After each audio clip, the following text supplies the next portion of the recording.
to get back into it, or they might fight themselves to get back into it. You don't know. It's good TV. They should be marketing that. Catch the Cardinals. Catch the fever. Catch the red fever. Might have heard that one before. I think that one's been used. Yeah. But it was a while ago. Might not be trademarked, or the trademark might have Catch the wave. elapsed. Okay. I don't think so. Red October. No, that's the one, fellas. We just workshopped it. Red October. That's the one. Let me get that in. That's it. We're red. Cardinals wear red. Mm-hmm. We want to be playing in October. Red October is the slogan. It's never been used before. I think we go with it. Yeah. Thank you. A little early to be talking about October. Totally good. Yeah. If you don't set goals for yourself, Anthony, what the hell do you think you're doing? Right? No, that's a good point, if you just get up out of bed every day with absolutely no goals, why would you get out of bed? Yeah, good call. You wouldn't. That's right. So you Red just October it is. Carey, keep going. Don't let him bother you. Yeah, just do it. It's another one. You know what I mean? Can use that just too. win, baby. Just win, baby. I think all three of those together should be the Cardinal slogan, and I'm going to get that taken We don't care of make quickly. the products you love. We make the products that you love better. Yep. Or Cardinals baseball. I'm loving it. There you go. Yeah. I like that one. That one's good. Cardinals baseball, have it your way. Right. Huh? You guys like that? Cardinals baseball, what could red do for you? Yeah. Yes. Man, they should hire us just as marketing. They really should. Cardinals, if you're not, I don't know what y'all are doing down there, man, but you got three guys here with great ideas for marketing your ball club. Get at us, man. We can help you. We can help you do some things. Yeah, Cardinals baseball, quench your thirst. Yes. You know? It just works. Come see the Angry Birds. Yeah. Yeah. Just do the do. You know what I mean? All of that. Do the Cardinals. Yeah. But spell it D-E-W. Yes. And then have a Mountain Dew promotion. Maybe. Yeah. Maybe. Boy. I'm surprised. Is my cell phone even working? It's not blowing up yet. I don't know what they're doing. Yeah. They should be texting in, calling. I don't even feel. I feel like it's nitpicking to do the lows when it comes to the highs and lows of the Cardinals. Yeah. But I mean, because can we just say this? The lows are going to be continuous until we get some changes there. So it's going to be the same thing. So bullpen outside of some bullpen. I mean, they are a team. What's wrong with the bullpen? Those guys are all in it together. You know what I mean? Like, if you have a bad show, we all have a bad show. I disagree. He's not a good teammate. Don't listen to him. No, but it's our job then to play better because he's having a bad day. Yeah, but if that's what we do. There are some things that are said that, like, that's a lot. You do some things and you're like, we're here now. I mean, we got to paddle our way out of it together, but one person could put us in a hole. And then I've had that happen. Then one hole becomes two. You got to dig your way out. And then you got to dig your way out. Yeah. Yeah. But it is a lot better and sometimes more fun with all your buddies there, too. I agree. That's why we do this together. Yep. You dig in a hole, and if you dig in another hole, then you got to dig your way out. But you can only do that collectively. Sometimes you can help your buddy. Sometimes you don't have to. Yeah. Sometimes he can get out by himself. Yep. We still talking about the show? No, we're talking about Cardinals baseball. That makes some more sense now. Yeah. Lots of twists and turns here. Yeah, attention, Anthony. No, I thought I was following. Get a glimpse of what you were as a student. I can tell you exactly what I was as a student. Not good. Not good at all. You know what? You shut your pie hole. Whoa. You graduated high school. Yeah. And you graduated from the fine institution. I did. The Harvard of Michigan. Some call it the Harvard of the Midwest. Not the Baptist of Michigan. Yeah, the Harvard of Michigan. That's right. I'm okay with that, actually. Some call it the University of Michigan, but not the University of Michigan. Yeah. Oh, man. Jamie, you know exactly what to say to me, man, and you're spot on, too. All right. It's the Fast Lane on 101 ESPN. Connor McDavid, Jokic offer some brutally honest assessments about their current situations and teams. We'll get into that next on 101 ESPN.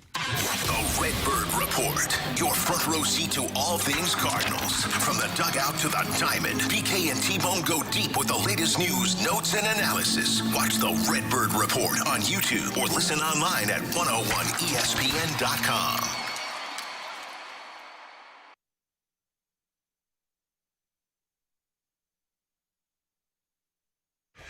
Oh, yeah. It is the weekend, or at least it's really close to the weekend. No better time than to get yourself some Zwickle Light from Urban Chestnut.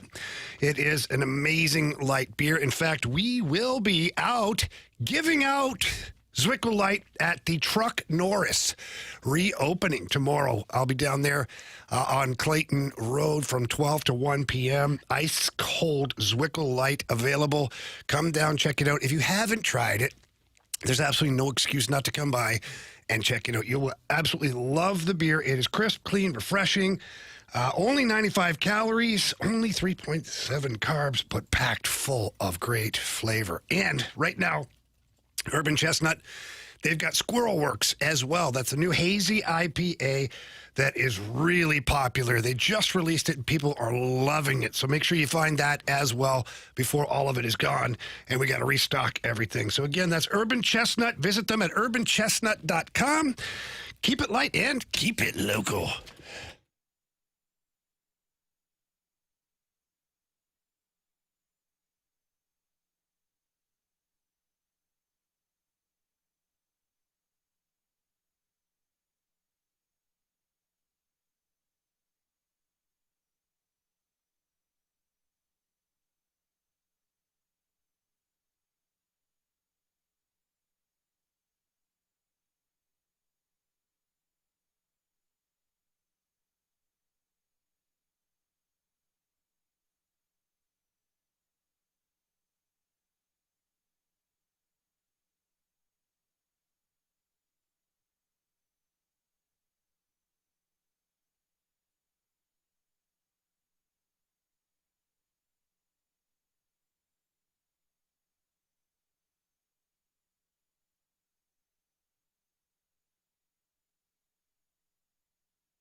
Two former pros and one average Joe. You're listening to The Fast Lane on 101 ESPN.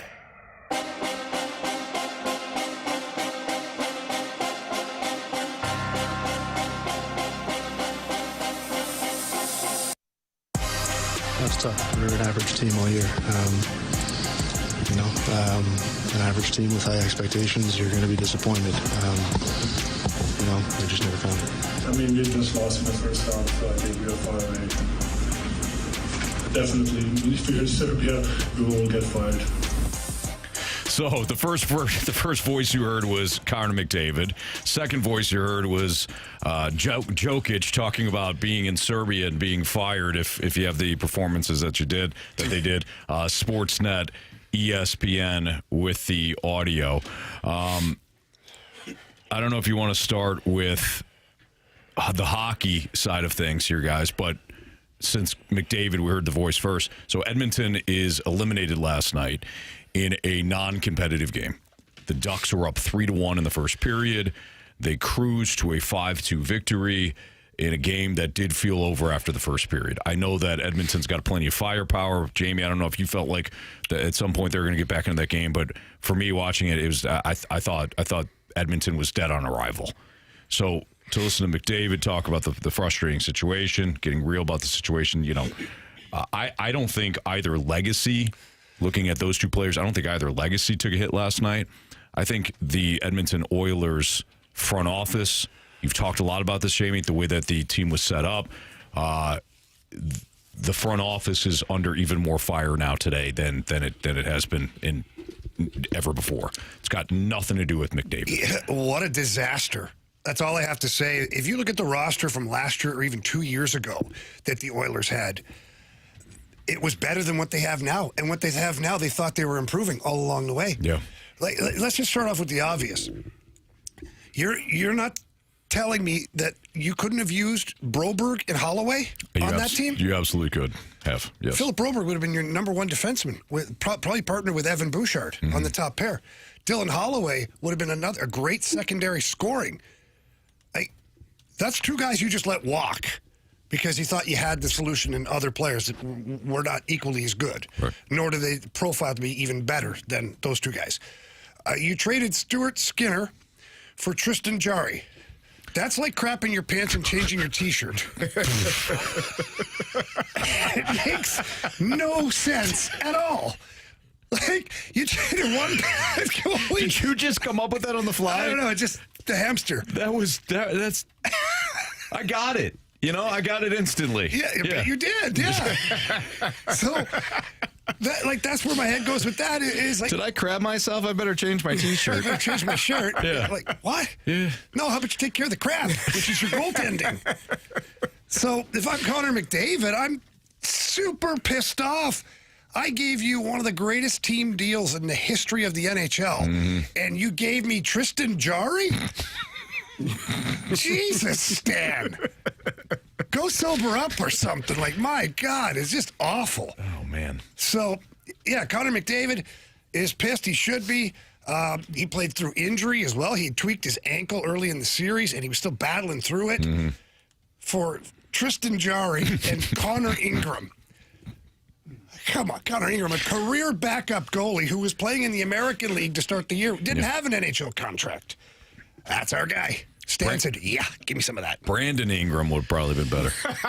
You're not wrong. Another injury. He's so stalled. That's the update on the Oilers. I don't even know how the hell they fix it. Because if I pull up the Cap Wages website, which I love this website, it's fantastic, by the way. If you want any information on the NHL, it's a great spot. Let me go to the wonderful Edmonton Oilers here. And we look at their goalie. They still have Tristan Jarry for another 2 years at 5.3. That contract's going to look good in a year. It's going to look good goes in Bakersfield because that's what they're going to do. They're going to waive him and send him to the minors. What? They've got Darnell Nurse at $9.2 million through 2030. That guy's terrible. He's terrible. Matthias Ekholm is getting older as we speak. He's 35 right now, and they got 3 more years of him at $4 million. Boy, couldn't use Philip Broberg. And then their forwards are just, it's ridiculous. After their top 4 guys, I mean, I love Trent Frederick, local boy, but they got 7 more years of him at $3.8 million. They do have some UFAs coming off the books here, but I would fire Stan Bowman like this morning. Just pack your stuff, buddy. Do you think, and I know, Jamie, this is kind of a tough question to answer, but I'll ask you anyways. Do you think that a fresh pair of eyes could come in there and like make things work in a hurry? Like, do you think there are quick fixes and it's just they need the right point person to do it? Or do you think that this is just going to be you can't keep it's like the Cardinals, you can't keep putting the flex seal on. Yeah. Thinking that you're gonna actually fix the problem. The problem's going to continue to show every time. When you have Draisaitl, McDavid, Zach Hyman, and Nugent Hopkins as your top 4 players under contract, that's a great starting point. Okay. You could literally get rid of every other player off the roster, and you probably should. I love Kasperi Kapanen, but when he's one of your best forwards in the playoffs, what are we doing here? So I would literally get rid of 7 forwards, 8 that I'm looking at right now. Goodbye. Don't come back. Don't let the door hit you where God split you, you know? Yeah. And then Connor Murphy, he's okay. I'd bring him back on defense. You're stuck with Nurse. Nothing you can do there.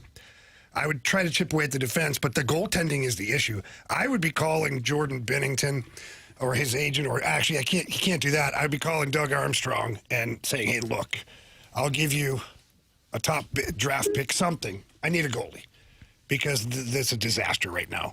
So the Oilers, next year, their roster cannot look the same at all as it does this year, or they're in big trouble. It has to be essentially a complete overhaul, because otherwise the clock really does nothing but what? Click and click that much faster, because you're talking about there's a reason as to why, obviously, Jamie. He took so long, McDavid that is, in accepting the 2-year extension last October in the first place. Unless you're able to move all of those pieces, so many of the names you just referenced around, are we that much closer to the end of the McDavid era in Edmonton? It would appear so. Yeah, you are. But the bright side of it all, the best part about it, is you still have 3 of the best players in the league on your roster. Evan Bouchard on defense. You got 100 points this year as a defenseman. You've got Connor McDavid. You got Leon Draisaitl. If you're tearing it down to the studs and doing your so-called rebuild, and you're starting with that, like, you're doing okay. You're doing well. Because all the other guys on the roster are not good. So it doesn't matter who you go get. You won't be worse than what you were this year. Very true. You'll still be a playoff team. Yeah. Carey. Yeah. What do you think of Nikola Jokic, his comments following last night, another loss to the Timberwolves? He had 28 points in the loss, 9 boards, 10 assists, 1 block. He logged another impressive stat line in the defeat, but you know, he impacted the game, yet the contributions weren't enough to keep Denver from an early playoff exit. I mean, this is a team now that is the Nuggets have not been to back-to-back Western Conferences since their championship-winning seasons in 21 and 22. Yeah, I mean, it's unfortunate because you would think you could take advantage of Anthony Edwards being down, not playing. He's out probably for another couple of weeks with a knee injury. Ayo Dosunmu also was out for last night's game, but the Nuggets got some injuries themselves. Aaron Gordon didn't play. They're dealing with their own set of injuries and health issues, and kind of, you know, throughout the entire season, that's what ends up happening for some of these players. From when they won the championship, this team has not been the same. They let some players go. They did not re-sign some of those guys. And when you don't help when your bench gets worse, you don't have a chance to win in the NBA. Like, you got to have a solid bench, because you're not going to be able to play 48 minutes with your main guys. You got to have some guys that when they come in the game, you don't lose the lead or you don't get further behind. You actually either stay the same or you take the lead over while your bench is in the game. So For me, I think it was just some injuries on both sides, but Nikola Jokic can't do it all by himself, and they got to regroup and reset and try to find some help from that bench. And Carey, also to me, the fact that you are in this position, if you're in Denver, you haven't been bad enough, obviously, to benefit from high-level, high draft picks. The game right now, it's predicated on youth. It's predicated on getting guys who can get up and down the floor, too. Denver is getting older, all right? Yep. So when you're talking about potentially here looking forward at the back end of Jokic's prime, same thing with Jamal Murray, you had to take advantage of this situation with Minnesota being down Ant Edwards, even though Minnesota has played you essentially evenly over the past 3 to 4 postseason series. And yet, by the same token, we're not giving enough credit to the defensive job that Minnesota did in the post. Through 4 games, Jokic was terrible shooting the basketball. Gobert D'd him up. We give all the credit in the world to Wemby, and we should, as far as being the #1 guy on that side of the ball in the NBA right now. But Gobert did his thing, and right now, when you think about the way this team is assembled, I'll go back to a few seasons ago, and I really wonder if that axe ever should have fallen on Mike Malone, because this team, to me, hasn't been the same ever since then. They haven't, and I thought it was interesting. Jaden McDaniels mentioned, I think after Game 3, how terrible they are defensively, talking about the Nuggets, and he put up 32 last night. Terrence Shannon, TJ Shannon, we'll call him now. TJ Shannon had 24 points in his first start in the postseason, former Illini. But yeah, they couldn't stop anybody. And if Jokic is not going, he almost had a triple-double. He still does, obviously, does great things. But for me, it's just it was too much for him to take on by himself. I did want to get into real quickly, I don't know if you saw this, Jason Tatum left the game last night with an injury. Ooh, tomorrow's going to be interesting. The opposite leg from what he had the Achilles surgery on, and there was some concern about him not being able to come back into the game and calf tightness in his opposite leg, in his left leg, I believe. I think he had the surgery on the right leg, and so when you have those types of surgeries, what you end up doing is compensating on other parts of your body, especially on the other side. And watching him run the last few games, he doesn't have a sprint in him. It kind of looks like he's dragging a little bit, so that there's some concern for him whether or not he'll even continue to play, if he'll play in the next game, or if he should continue to play in the rest of the postseason. Because if you tear the other Achilles, you essentially miss 2 seasons, two and a half probably, because you got to rehab and make sure you're all the way back healthy before you get back out there. You remember a few days ago as well when people were speculating, should Embiid come off of the bench to get back into the thick of things? Philly looks pretty darn good right now. Game 7 tomorrow, anything goes. Right, yeah. Isn't it crazy, too, all these years with Embiid, and he's the focal point, and every time he gets to the playoffs, it looks like the guy is completely out of shape, at least playoff shape, and they continue to fall flat of expectations, and all of a sudden it's like, this team ain't that bad. They're not bad. And he's not the focal point. Yeah. Paul George is back. They put some guys out there, Maxey and all those guys. They're playing really well. Yeah, they are. All right, that's Carey Davis. That is Bradford Brunson for Andrew Marsh. It's Jamie Rivers. I'm Anthony Stalter. It's Fastlane on 101 ESPN. Speaking of Bradford, he's got what's trending for you next. 101 ESPN is powered by Kaufman Townsley, St. Louis's injury lawyers. Call 314-777-7777. That's 314-777-7777.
Now listen to 101 ESPN On Demand. Get caught up on all our shows and podcasts at 101ESPN.com or on the 101 mobile app. 101 ESPN podcasts are presented by the Schaefer Door Company.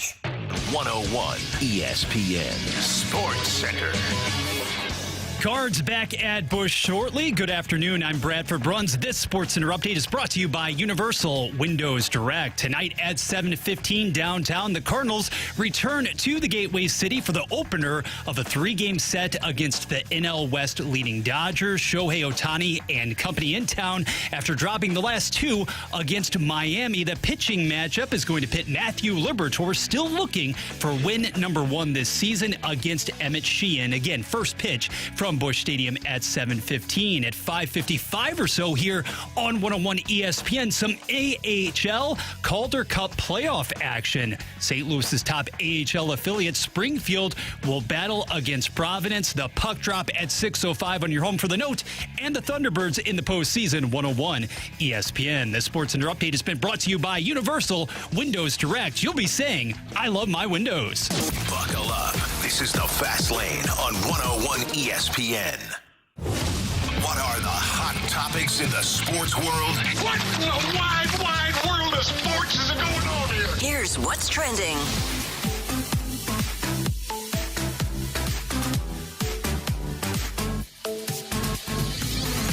And welcome back into the Fast Lane on a Friday. It is time for What's Trending Now. My name is Bradford Bruns, Jamie Rivers, Carey Davis, as well as Anthony Stalter with you. Gentlemen, let's go to the gridiron. Let's talk a little bit about last night's victory on the road for those Battlehawks, starting to build a little bit of steam perhaps down the stretch, taking down Louisville by the score of 16-3. It was a big-time defensive performance yet again, and St. Louis now sitting at 4-2, making a little bit of noise here in the UFL campaign. It's kind of funny to see how the Battlehawks season is transpiring here, because I won't speak for anybody else, I thought that the way that Ricky Prohl, and this is no criticism, this is no knock, but the way that Ricky Prohl was talking about the offense and how the offense was kind of, it was going to be maybe more explosive, more fun, and maybe it will be by the end of the season. It hasn't been that. It has been a defensive performance that has helped the Battlehawks get to where they are right now, and last night was no exception. But I kind of thought that the offense would come alive and we'd be seeing a little bit more explosive play coming out of the passing game. I think, well, one of the things that's always true about offense, it takes time. Sure. Like it generally, defense for whatever reason, well, I know why, but defense. Go ahead, say it. I mean, criticize those defensive players. Your playbook is one sheet. And on it says find ball, get ball. You know, I think it's a lot easier when you don't have 400 plays or 400 pages to learn. But no, defense generally does come along quicker.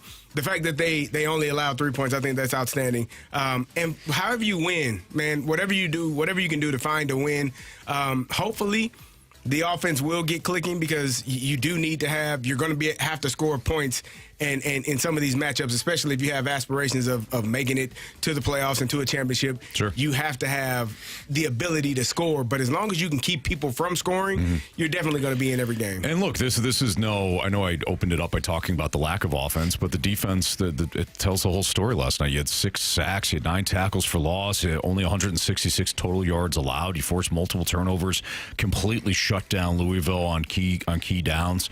They were 2 of 14 on third down, so it was an absolutely sensational performance by the Battlehawks on defense. So great to see.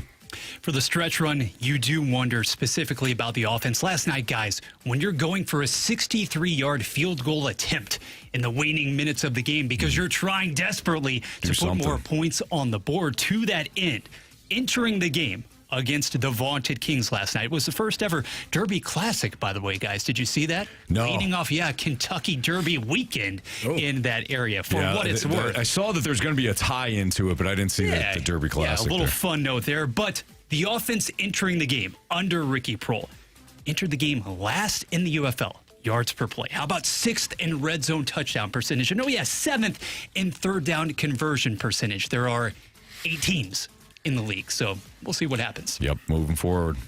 Moving forward as well, as you heard during the update a few minutes ago, we have AHL Calder Cup playoff action. Atlantic Division semifinal round tonight. Puck drop at 6:05 right here on 101 ESPN. It's noteworthy because those Thunderbirds, Jamie, they are going to be taking on Providence in this best-of-5 set. The Bruins basically a juggernaut throughout the entire AHL campaign. The number 1 seed in the playoffs here for a reason. So we get to see Steve Ott's group go up against the Bruins, and you get to see more of Otto Stenberg, Theo Lindstein, among others in action. So what are you watching? What are you listening for, really, tonight? Well, like the Providence Bruins team is fantastic. They only lost 16 games all year, had 110 points. So that's going to be a challenge right there. But here's the deal, is Springfield has been really, really good under Steve Ott. Watching them play is like watching a bunch of little otters out there running around, just a pain in the ass. Hugh McGing is fighting people. Hugh McGing's like 5'7", 5'8". Like they've all kind of turned into Steve Ott. They've adopted his mentality. And I think that's going to be different for Providence Bruins. Like, they're not facing the same team they played earlier in the year. And now with the addition of Lindstein and Stenberg coming back down from the National Hockey League, Steve Ott was just talking about, they're playing at a different level right now. So it's a 3-out-of-5 series. If you win game 1, it's kind of a sprint. The upset is there. It can happen. But, it's going to be fun to watch, or certainly fun to listen to. Among the forwards, too, we hear so much, and for good reason, about Stenberg, about Lindstein, guys who've already been up with the parent club. I'm wondering, how much down the stretch has Alexander Kaskamaki actually done to improve his stock, maybe going into next training camp? Yeah, he's done a lot. We hear about it, how good he is, 200 feet every game. Alex Steen is a big fan of his, and then Steve Ott also really likes the way he plays. So Springfield has a lot of really dependable players, and Kaskamaki's one of them. Kaskamaki, in my opinion, gets a real shot next year to play with the big club. His offensive side has to develop a little bit more, and apparently it has down the stretch under Steve Ott. So we'll see where that goes. But he's definitely able to play in the NHL right now as a third or fourth liner, but I don't know if that's really what you want him to be projected to be. You'd like a little bit of offense out of him. And finally, to the Diamond, where we've had quite a few dismissals in the last few days from Major League Baseball in the managerial position. But for now, well, whether you consider it a vote of confidence or anything along those lines, the Mets are supposedly standing by Carlos Mendoza. We know the start to which this team is off. You're talking about under 12 wins through the first month of action. And yet, the president of baseball operations, David Stern, saying today that Mendoza is the guy moving forward. Second most expensive roster in the entire game today. What are the odds of the Mets staging a turnaround now that Juan Soto is back, getting back into the playoff mix? I know it's just 1 month down, but you're talking about a huge hill to climb here. Yeah, and I think what you alluded to there, Bradford, that the roster being so expensive, I don't think that Mendoza's job is safe. You're 11 and a half games back of the Braves already, and you're only a month into the season. Mm-hmm. They got a minus 35 run differential. It's one of the worst offenses in baseball. It's not as if Juan Soto missed the entire month. He's only missed a brief portion of it. They've dropped 7 of their last 10. They lost yesterday to the Washington Nationals in a game in which, 1, you faced Miles Mikolas, and 2, Freddie Peralta started that game. That was one of your big acquisitions in the offseason, was Freddie Peralta. Well, Freddie fastballs from Milwaukee. And not to say that he's pitched poorly, but it's just kind of indicative of you made these offseason moves. You expected to come back from the collapse last season and start well, and instead you're 10-21. You're 10-21 overall. You jettisoned Pete Alonso. You did not bring him back. You kind of lowballed him. You got rid of, over the years, guys like Brandon Nimmo and Jeff McNeil and some of these other Baez. You didn't, or not Baez, excuse me. Edwin Diaz. You didn't bring back. Simeon's been awful. Simeon has looked his age, every bit of it. Defensively fine, offensively terrible. So I think it's a mess, and I do think that the scapegoat in all this will be Mendoza at some point. Philadelphia somewhat more likely to crawl back into the division race before the Mets? Yeah, Zach Wheeler's pitching today. so it looks like he's healthy again. I don't love their pitching, but at least they've made moves already in getting rid of Walker. And that lineup is still disgusting. I mean, up and down, you got Kyle Schwarber, Trey Turner, Bryce Harper, and on and on. So I think the Phillies would be, of the two teams to rebound, I think the Phillies are the more likely bet. But Atlanta's going to run away with this thing. 22-10 overall, plus 65 run differential. Their pitching has looked strong. They're young pitchers, guys like Bryce Elder. They're healthy. They look very for the good. first They're time healthy. in a couple of years. Yeah, Chris Sale has been healthy thus far, knock on wood. Strider's coming back. Spencer Strider's coming back. Yeah, that I really like what the Braves bring to the table, and you can beat up on. And Miami's been fine. Miami's been competitive. Washington's been okay. Washington, I think, has been a little better than people thought, but still, you know that those teams are going to sink at some point. So if you're the Braves, you can feast on Washington, Miami, and then two struggling teams in Philadelphia and the Mets. And the Braves have already pumped the Phillies' tires a couple of times. You really like that Drake Baldwin, too. Maybe the one guy who could beat out the Cardinals' own Ivan Herrera for catching duties in the Midsummer shut your mouth, Classic. Bradford. Hey, I'm thinking All-Star game, buddy. I'm thinking All-Star game. No, yeah. He's playing really well, too. Yeah, absolutely. All right, it's Fast Lane on 101 ESPN. Thank you for Bradford. That is what's trending. Couple of, with Mizzou, with Hardy and Cayden Green returning in 2026, can Mizzou football finally meet the moment? I know CD's pumped for him. I am. ILL. Wait, what? What? That's next on 101 ESPN. The American Hockey League Calder Cup playoffs can be heard exclusively on 101 ESPN. Tune in tonight for Game 1 of the Atlantic Division semifinals between the Springfield Thunderbirds and the Providence Bruins. Puck drop at 6:05 p.m. on your home of the Blues, 101 ESPN. So many great games tonight in the NHL playoffs. If you're watching those games, you might as well get in on the action. Download the Circa Sports app today. Super easy to find it. Go to the App Store or the Google Play Store. Scroll down to the white logo. That's the one for the state of Missouri. Click on that, and you are ready to go.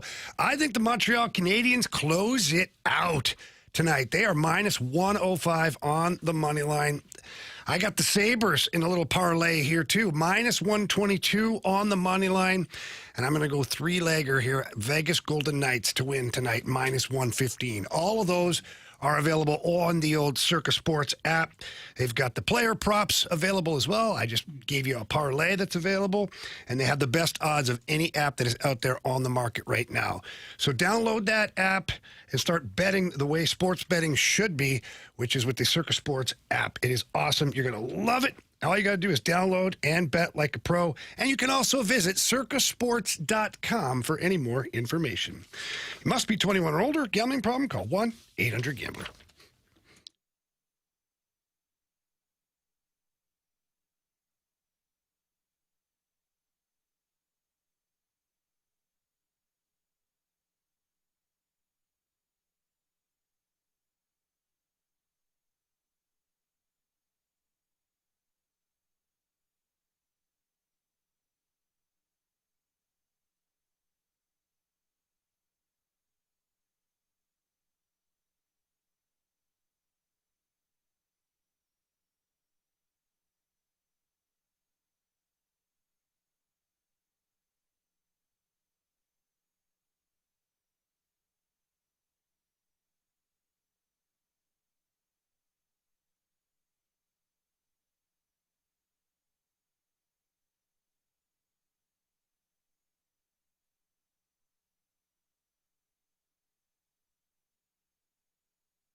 Strap yourself in. You're in the fast lane on 101 ESPN.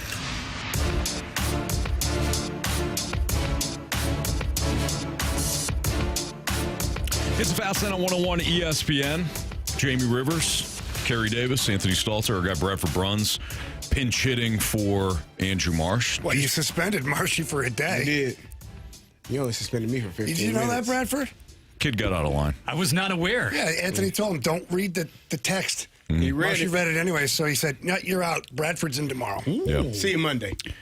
Now, Jamie and I have actually been trying to figure out how we get suspended for a day. What do I have to do? Yeah, I mean, most people don't want to get suspended, but Well, I mean, you guys respect. Suspended with pay. So it's fine. exactly. You guys respect the process. You guys How respect. can I not respect it? Like, What would take? actually tick you off to say, Yeah. Jamie, you leave at 5:30. I don't want to see your face anymore. Well, I don't know. We'll see. We'll see. Okay. Typically, it's got to be a buzzword or something. typically, Jamie Like usually talking to the umpire. Jamie typically ticks me off during the Blues season, especially when they go on the road. So I think those are usually his suspensions. Yeah, but what would one have to do now with the Blues not playing? I don't know. I'll think of it. I doubt it. All right. You know what? Your attitude. I don't like this at all. You're done. You're done today. 5:30. Okay, but don't you dare do that. You're done today. 5:30. All right. All right, ESPN has a recent mock draft out to the 2027 NFL mock draft. Of course, a lot of publications do these early mock drafts. I won't go pick by pick, but Let's dissect it all. Let's do One it. by one. A little less time today, just a little less. Arch Manning's Does at it the have top. day 2 and day 3 on there? Not yet. I'm sure they'll add to it, though, in the Already. upcoming weeks. Yeah, Arch Manning going number 1 overall to the Arizona Cardinals. I'm shocked they don't have Carson Beck saving the Cardinals. You know, they got the number 1 overall pick next Can I ask year. a question? Sure. Because I feel like it's Arch Manning. I understand Manning carries a lot of weight. But like before last season even started, Texas was predicted to be, well, they were ranked number 1. Yes. And Arch Manning was supposed to be a Heisman Trophy candidate, like this stud. He wasn't. No. And so why are we now putting him at number 1 over? Like, why do we keep doing this? I'm assuming that Jamie, those are the rules. No, but there's got to be something. Like, I know his last name is Manning. Yeah. but That's all that matters. You can stop there. That doesn't mean you're good. Like, he's fine. You watched him in the second half of the season, right? Yeah, he's fine. Totally different quarterback. He was better than fine, but Okay, he was the greatest player I've ever seen, Bradford. I win today. I would say I've already that suspended you. he got better. Yeah, you watch Your it. mouth But I just off. don't think it necessarily makes him be the automatic number 1. I agree with you there. It restored the hype enough for Bill to back up to where, we're beginning the season. Guess what? Let's move a full we'll see year what he ahead. does this True, year. true. Yeah, I'm looking at this list now. I don't want to do this. Yeah, no, that that's list not is, the point. just That's not stressed the me point. out. Cayden Green.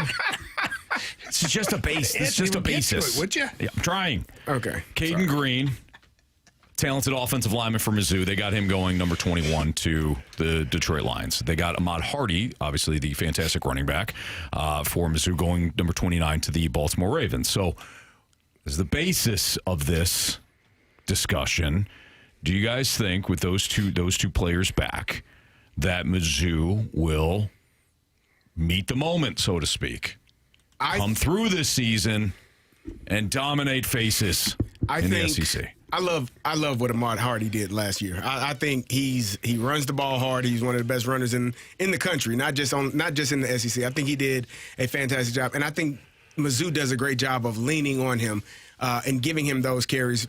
One of the concerns you always have is mileage after a year like that. How is he going to bounce back? How will he return?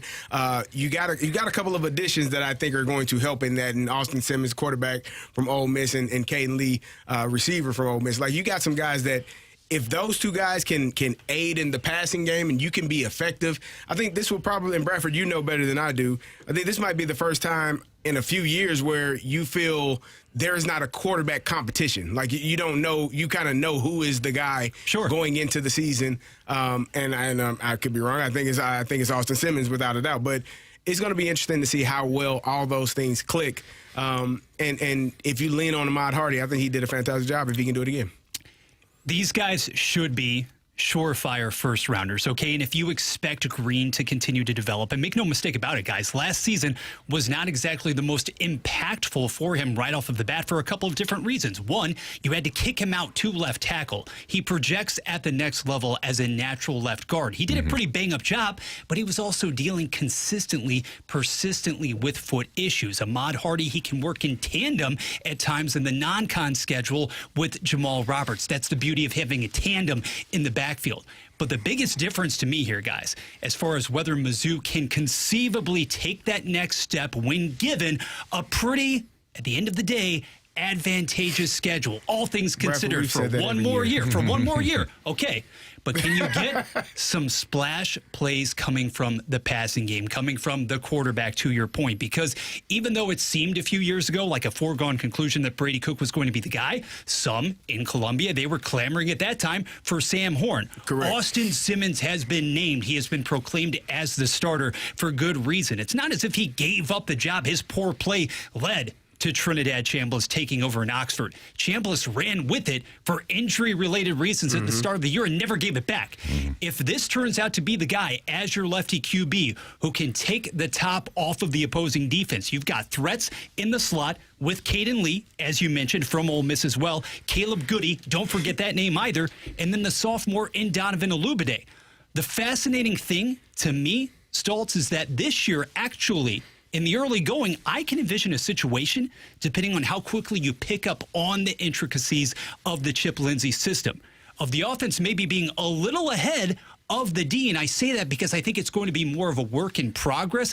I love Woodyard coming over from Auburn, but you lost a lot in the secondary. I don't know who your next Zion Young is going to be. Corey Batoon has his work cut out for him, but given all the talent on the offensive side of the football, you should be right there from the jump. You guys hit it. If Mizzou doesn't expand their passing game, it's not going to matter in the big games. That was the biggest thing that was on display a year ago. I mean, the Alabama game really stands out to me, where Alabama comes to you and you played them tough. You had the one big mistake, the mental mistake early in that game that led to a penalty, but you really didn't throw the ball downfield until the final possession of the game. That was the key. That happened a couple more times throughout the course of the season, in which you had zero deep passing game. Simmons can sling it. He will attempt passes downfield. He will attempt passes outside the numbers. If that component is there, then you could pull off a couple of upsets and wind up in the college football playoff. But Carey, the way that you had noted this before, we have been here. Yeah, we've been in these spots before. We've been kind of excited about Mizzou. I like the defense. You got to replace a couple of key guys. Trotter being one of the biggest ones. Zion Young being another. But when you have a ground game at your disposal that you like, you're going to beat up on a couple of those patsies early on. But when you have the bigger opponents, Can you match them big play for big play? You didn't a year ago. Yeah, you did not. You missed out on an opportunity. I think 2 years ago, Mizzou missed out on their playoff opportunity. I think Illinois missed out on their playoff opportunity last year. Will those opportunities run themselves back around? I don't know. I'm looking at Mizzou's schedule, and Mizzou's schedule, normally I'm used to seeing Mizzou have, 6 home games to start the season off, and that does not seem to be the case this year. They actually have to go on the road within the first couple of weeks, albeit to Kansas, but we know how that's a rivalry game and how that matchup could shake out. But, Bradford, I'm interested to know, your thoughts on this, because as I look at this schedule for Mizzou, it's going to be a tough year. This is not one of those years where, like I said, you get 6 home games to start off. You're going to run through, 3 or 4 non-conference games. Full of home games after home games there at Memorial Stadium. You know that a team such as Florida, you've got that team at home, it's going to be better, right? Can't be much worse than a season ago. A&M, you certainly can't discount that team. When you've got Texas, you've got OU as well, basically at the tail end of the schedule. I do believe that this season, the primary difference in going from a team that is still in that middle tier, that middle rung of the SEC, to taking the next step, it basically hinges entirely on what you're able to get as a difference maker at the quarterback position. One season ago, Stalt, what you were saying about Zoller's basically slinging it down the field later on as well, or intimating that. He was almost doing it with reckless abandon.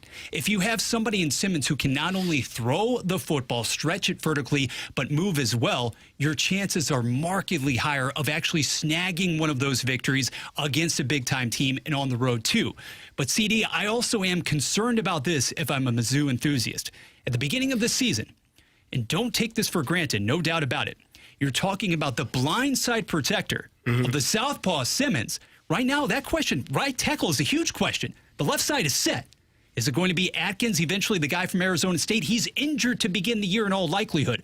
So what does that do for your offense schematically when you're talking about structurally, too, when you've got A, the lefty quarterback, and B, the fact that that side of the line isn't exactly shored up in the way a lot of Tiger fans would like? Yeah, it's going to be an interesting year. Like I said, that's why it's so frustrating for me when you miss that window of opportunity. Like I said, that window for Mizzou for me was a couple of years ago.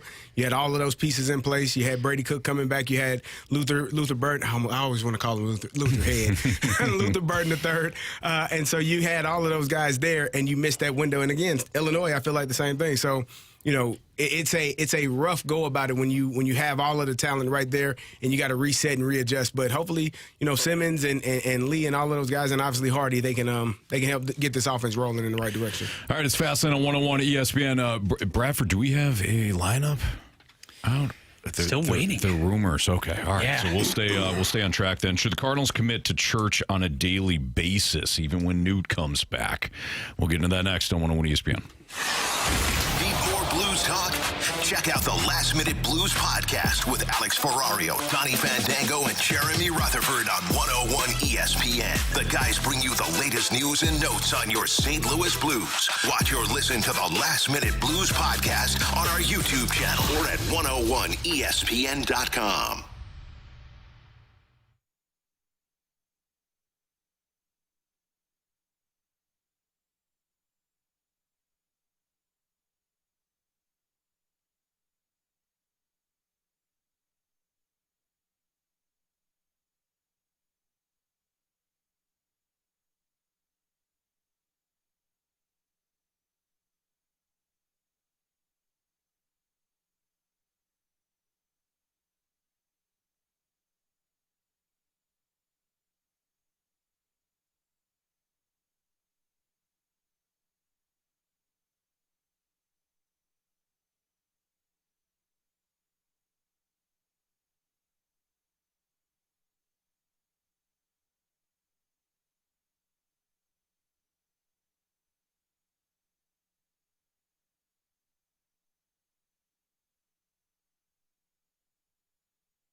The TMA Dotem Golf Tournament, presented by Cutwater Canned Cocktails, Friday, May 15th at Oak Valley Golf Course and Resort, is sold out. But you could still win your way in to join the morning after for a full day out on the course, including complimentary breakfast from Donut Drive-In, lunch from Lee's Famous Recipe Chicken, all your Cutwater Canned Cocktails, and Anheuser-Busch Beer and Seltzers. The 100 West Dental closest to the pin competition, the Evergreen Wealth Strategies longest drive competition, and an after party with food from Texas Roadhouse. Winner must be 21 plus. Find that chance to win a free foursome for the sold-out Dotem Golf Tournament with TMA right now at 101ESPN.com or on your 101 mobile app. The Dotem is brought to you by Cutwater Canned Cocktails. Real cocktails perfectly mixed for effortless entertaining.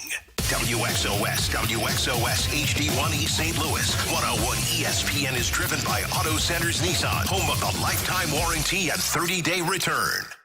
Don't slow down. You're in the fast lane on 101 ESPN.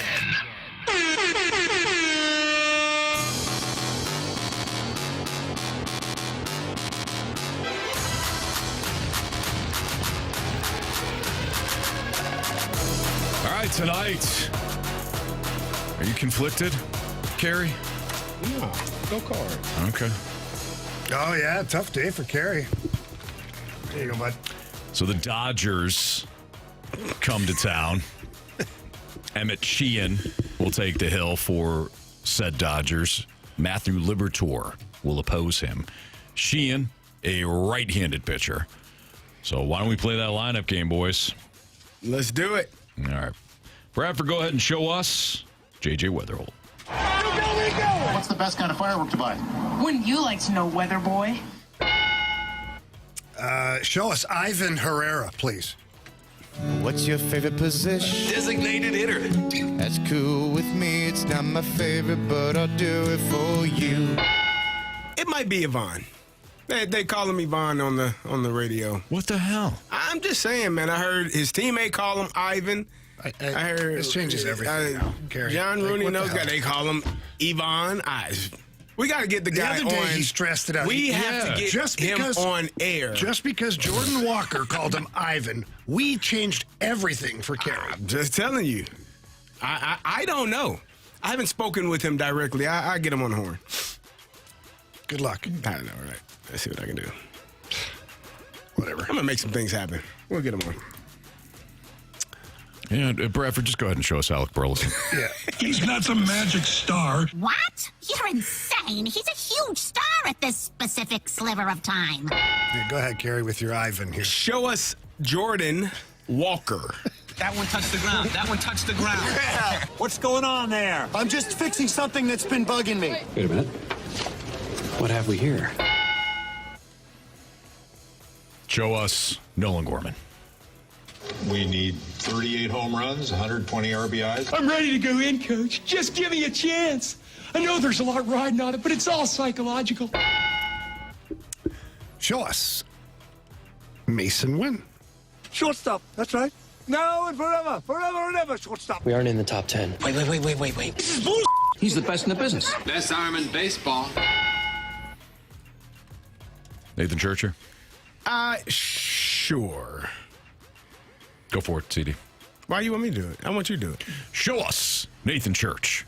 I believe in the Church of Baseball. I've tried all the major religions and most of the minor ones. All right. Pedro? Mm-hmm. I would say that, yes, it is Pedro.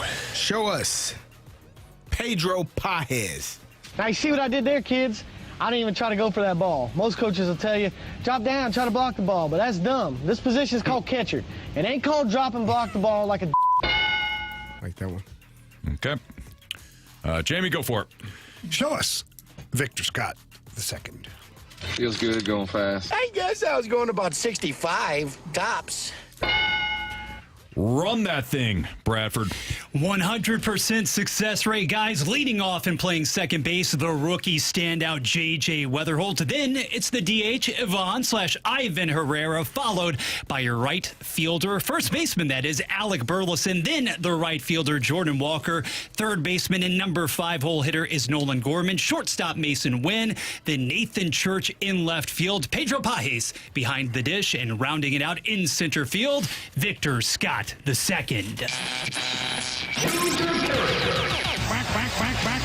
Back. Stay fair! Stay fair! Go fair! I don't believe what I just saw! Home run. All right. Did Marsh update those standings for us before he left? Slash was suspended. You hit another one? Yeah. Did you? Yeah.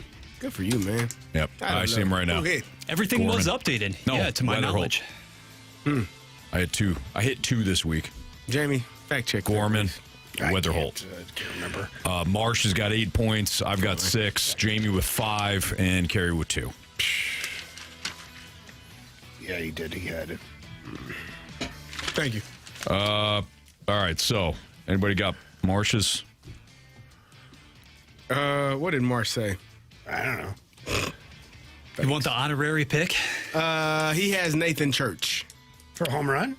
Yeah. Okay. Oh. All right. Nathan Church it is. For a home run. I'm going to go with, I think Jordan Walker touches some seats tonight. Going Jordan Walker. Going J-Walk. Jamie? Jimmy Herrera. It's got to happen at some point. Okay. The old, who was it? It was Snuggerud or Jake Neighbors? It was Jake Neighbors. Kept going. Yeah. Old Jake Neighbors effect. Give me Burley. Alec Burleson. All right. Honorary pick time. Bradford Bruns. Mason Wynn snapping out of the mini drought of sorts. Busch Stadium last week certainly treated him well. He'll get back on the board with a solo shot. Let's say in inning number 2 tonight. Okay. Very specific, Bradford. Yes. Very specific. The Dodgers are 20-11 on the season, 8-5 on the road. They're scuffling, though, guys. They're scuffling big time. Are they? Mm-hmm. Oh, yeah. Yeah, you look at their last series at home, nonetheless, against the Miami Marlins, dropped 2 of 3 to the Marlins. They lost 3-2 Wednesday night, excuse me. Lost 2-1 on Tuesday and barely beat Miami 5-4 on Monday. So their offense now stinkolas. Shohei can't even hit on the days he pitches anymore. He's tired. What's going on? Well, I think you just said it, CD. He's tired. I don't know. He's worn out, that's for sure. He had 9 strikeouts. You know who else had 9 strikeouts? Paul Skeens. How'd he do? Huh? Finished dead last. Had a nice day. Serious question in light of the Skeens performance yesterday, maybe even prior to that. Is there anybody else in the National League who should be ahead of Ohtani in relation to Cy Young voting right now, month of April? Nobody's been better. He set out that goal. He's going to do it, or at least come perilously close. I think he is as well. He's, what is his? I don't even know what his ERA is. It might be still under 1. He's given up 2 runs, right? Yeah, 2. Still under 1. He struck out 9. He only pitched 6 innings, Anthony. And as you said, he's not good enough to bat on the same day where he's pitching. So he got that going for him. I guess that means he stinks. But all in all, dude is pretty good. Yeah, unfortunately he is. I hate it, but I got to admit it. That's for sure. Chris Sale's been pretty good, too, though. He's 5-1 with a 2.31 ERA. Shohei is 2-1 with a .6 ERA. Hey, go ahead. It's fine. I'm just saying. And he has how many strikeouts? 34 strikeouts.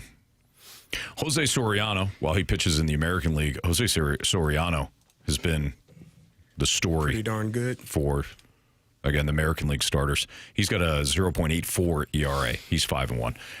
A little banged up in his last start, but he's got 10.3 strikeout per 9.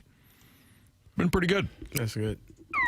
101 ESPN breaking news alert. Gentlemen, I am circling through some things right now, but it has been brought to my attention that Dylan Holloway has signed an extension with the St. Louis Blues. Looking for the information right now, but someone from the Blues front office has made me aware that this has happened.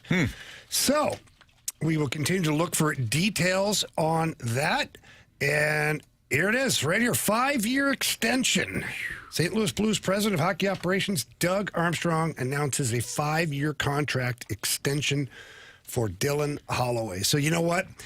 That is a great number. It's not the bridge deal that some people thought it would be, the 2 or 3 year deal. It's not the home run deal at 7 years either that the Blues could have offered him. 5 years right in the middle. I'll take him right to 29 years old. Very nice. All right, so why don't we talk about it next? The Fast Lane on 101 ESPN.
ESPN has your shot to score a 4-pack of tickets to the next St. Louis Battlehawks home games at the Dome at America's Center. You could win a free 4-pack to see the Battlehawks take on the Columbus Aviators Friday, May 8th, or the Houston Gamblers Saturday, May 16th. Get all the ticket info for the next 2 Battlehawks home games and find your chance to win tickets right now at 101ESPN.com or on your 101 mobile app. This is the Fast Lane on 101 ESPN.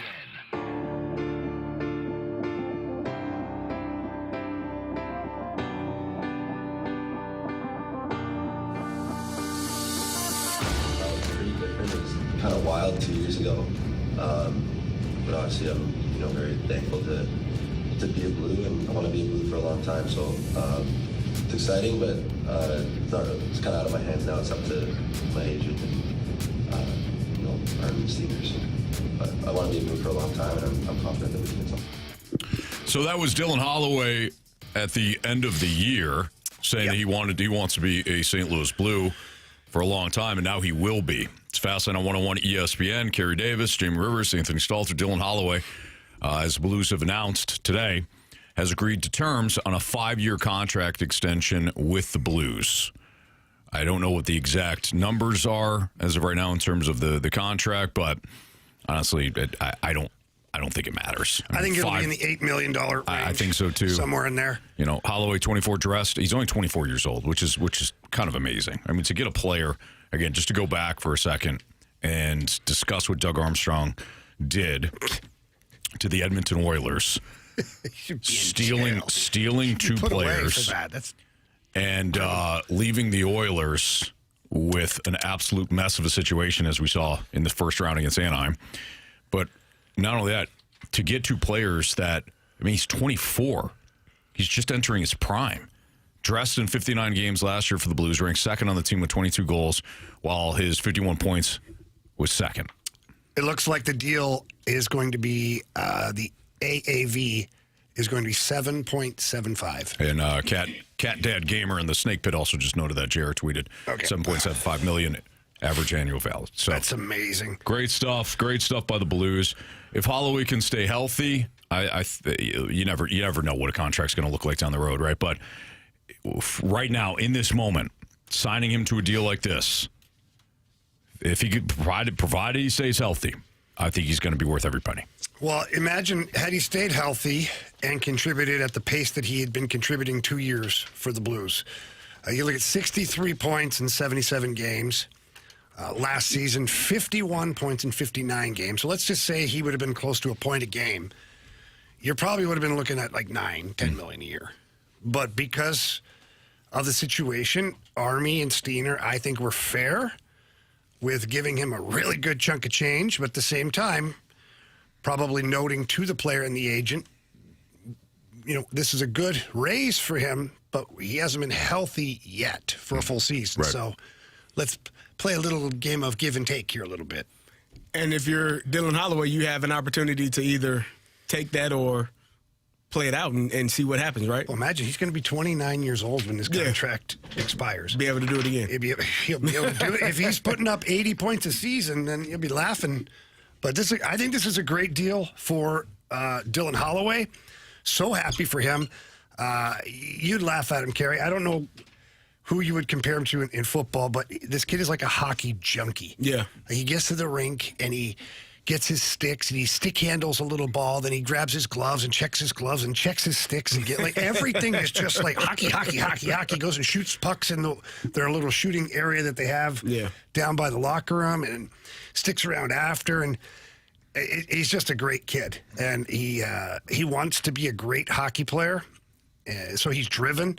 I think there's so much more there still for him. And we noted it last year, specifically on that Thomas line. He got overlooked a little bit because Snuggie was the hot new toy because he was playing so well as a rookie. Yeah. And Thomas was playing at an elite level. People weren't looking at what was really driving that line. And Holloway was the one that was driving that line. And, you know, he was getting his points. Obviously, and that was 51 and 59 games. He was getting his points, but I think that he's a guy that can really drive offense. I think he could be a 35 to 40 goal scorer, which is awesome for the Blues. Yeah.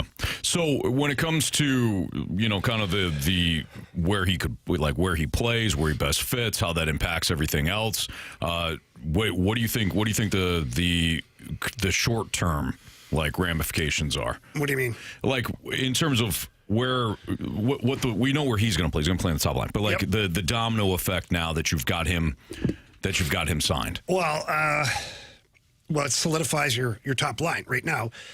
That's assuming they do nothing else all off season to upgrade in that spot. Like I don't know. Yeah. So to me, it just solidifies your top line, or at least it solidifies a line that you know can produce. Mm-hmm. Because if they go and trade for somebody else or sign a big name or something happens, you can reshuffle the deck at that point. But right now for the Blues, what it does is it gives you several years of the possibility of Holloway, Thomas, and Snuggerud playing together. Yeah. And, who knows what that looks like a year down the road or what it looks like next year. But, boy, it looked good at the end of this year. If you want to weigh in, you can. We'll take your mic drops throughout the course of the show today. Scott Lee Heating Company mic drops via the 101 ESPN Dobbs Tire and Auto Center's mobile app. If you want to, again, join the conversation, tell us what you think about it. What do you think is like the subsequent question now, too, with Holloway being signed? So, again, if you're just joining us, Dylan Holloway and the Blues have agreed to a 5-year contract extension. The average annual value is about $7.75 million, according to our guy Jeremy Rutherford of The Athletic. Over the past 2 seasons with the Blues, Holloway has logged 114 points. That's 48 goals, 66 assists, and a plus 34 rating in 136 regular season games, making him one of only 25 forwards overall with at least 100 points and a plus 30 rating in that span. So that goes to show you, like, with the comparisons of what Dylan Holloway's doing to the rest of the league, too. But if you want to leave us a mic drop, what do you think is kind of the next question here for the Blues in their offseason? Do you think, and do you think, too, Jamie, when it comes to Alexander Steen and him taking over at some point, I mean, this also sets him up really well. Oh, yeah. He's got a bunch of good young players that he's able to start his journey with. Mm-hmm. And, knowing that you've got Broberg locked up, you've got Parayko for a number of years. If that's what the team decides to do is keep him, which I really think they should. You've got Joel Hofer, who just now turning into the number 1 goalie. You can have him for many, many years as well. Holloway, Thomas, Kyrou. People are crapping all over Kyrou. I get it. And if the Blues decide to move on from him, they can. But if he finds his game again, if he finds that 40-goal, 75-point guy again, you've got him under contract for a number of years. Jake Neighbors just signed a nice new deal. So there's a lot of really good pieces in place right now for Alexander Steen to start with. It's a much easier project to look at your roster and go, okay, we need to upgrade in this area and this area. Mm-hmm. Rather than being the Oilers and go, we have to upgrade everything. Everything is got everything must go. Yeah, which I think is funny. One of the texters brought up something funny. Said, "Is it a coincidence this happens the day after the Oilers get eliminated?" Like, is Army that sick and twisted? Yeah, be like, gotcha. Could have had this guy. I wouldn't look past it. You don't know. Kyrou and Robert Thomas are on the same deals. They won't become unrestricted free agents until 2031. Buchnevich is also on a deal that won't make him an unrestricted free agent until 2031. And now Holloway won't be an unrestricted free agent until 2031. Yeah. So those are the current long-term contracts. I mean, I guess there's other long-term on the deals. blue line, too, you've got Parayko until the end of 2030. You've got Broberg through 2032 or 2033, I think. So you've got some guys in place. And Joel Hofer is at 3.4 next year. He is a restricted free agent, which means the Blues will probably do something similar with him as if they just did with Holloway. There you go. All right, again, we're taking your Scott Lee Heating Company mic drops on this topic. If you want to throw out, what you think is like the next step for the Blues after they sign Dylan Holloway, or if you just have any sort of thoughts on the contract overall, feel free to, again, leave us a Scott Lee Heating Company mic drop via the Dobbs Tire and Auto Center's 101 ESPN mobile app. It's Fastlane on 101 ESPN. Why don't we do some Sports Six-Packs next? Part 1 is next. If you got a question for us, 314-399-9646 at the Air Comfort Service text line. Again, leave us any questions that you have. We'll do a couple of Sports Six-Packs next. The American Hockey League Calder Cup playoffs can be heard exclusively on 101 ESPN. Tune in tonight for Game 1 of the Atlantic Division semifinals between the Springfield Thunderbirds and the Providence Bruins. Puck drop at 6:05 p.m. on your home of the Blues, 101 ESPN. Hey, have you ever thought that after looking at your kitchen that it just doesn't work anymore? Whether it's too tight of space, whether you're short on storage, if the kitchen just feels completely outdated. If you've thought about that, and you've thought about that a lot recently, well, this is where my friends at Mosby Building Arts come in, because during their May Freebies event, you can get a free tile backsplash with your kitchen remodel, Or if, you want to include the backsplash in the whole package and then just take 5% off, you can do that instead. So again, during their May freebies event at Mosby, you can get a free tile backsplash with your kitchen remodel or take 5% off the project instead. It's custom design, expert craftsmanship, and one team that handles everything. Everything is in-house at Mosby, whether it's their electricians, their plumbers, their cabinet people. They've got it. They're designers. Everybody's in-house. They're not doing the thing where it's like, hey, we got this contract coming out this day and that day, and it leads to delays or maybe a disruption in your project or your remodel. Not at Mosby Building Arts. Way less stress than you'd expect. They do it right the first time. So visit callmosby.com to schedule a free brainstorming session about that new kitchen, or you can call 314-909-1800. Again, 314-909-1800. Mosby Building Arts, the right remodeling company. Offer ends May 31st.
ESPN Sports Center.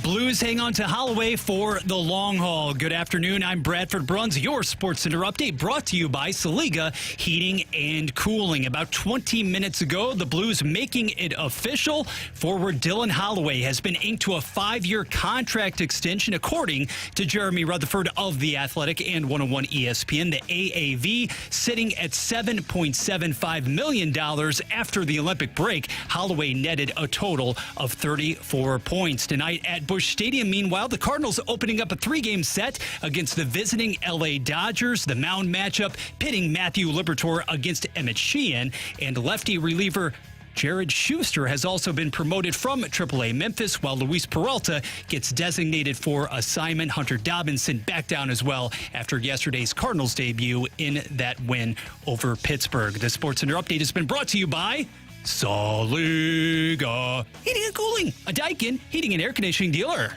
You're in the fast lane on 101 ESPN.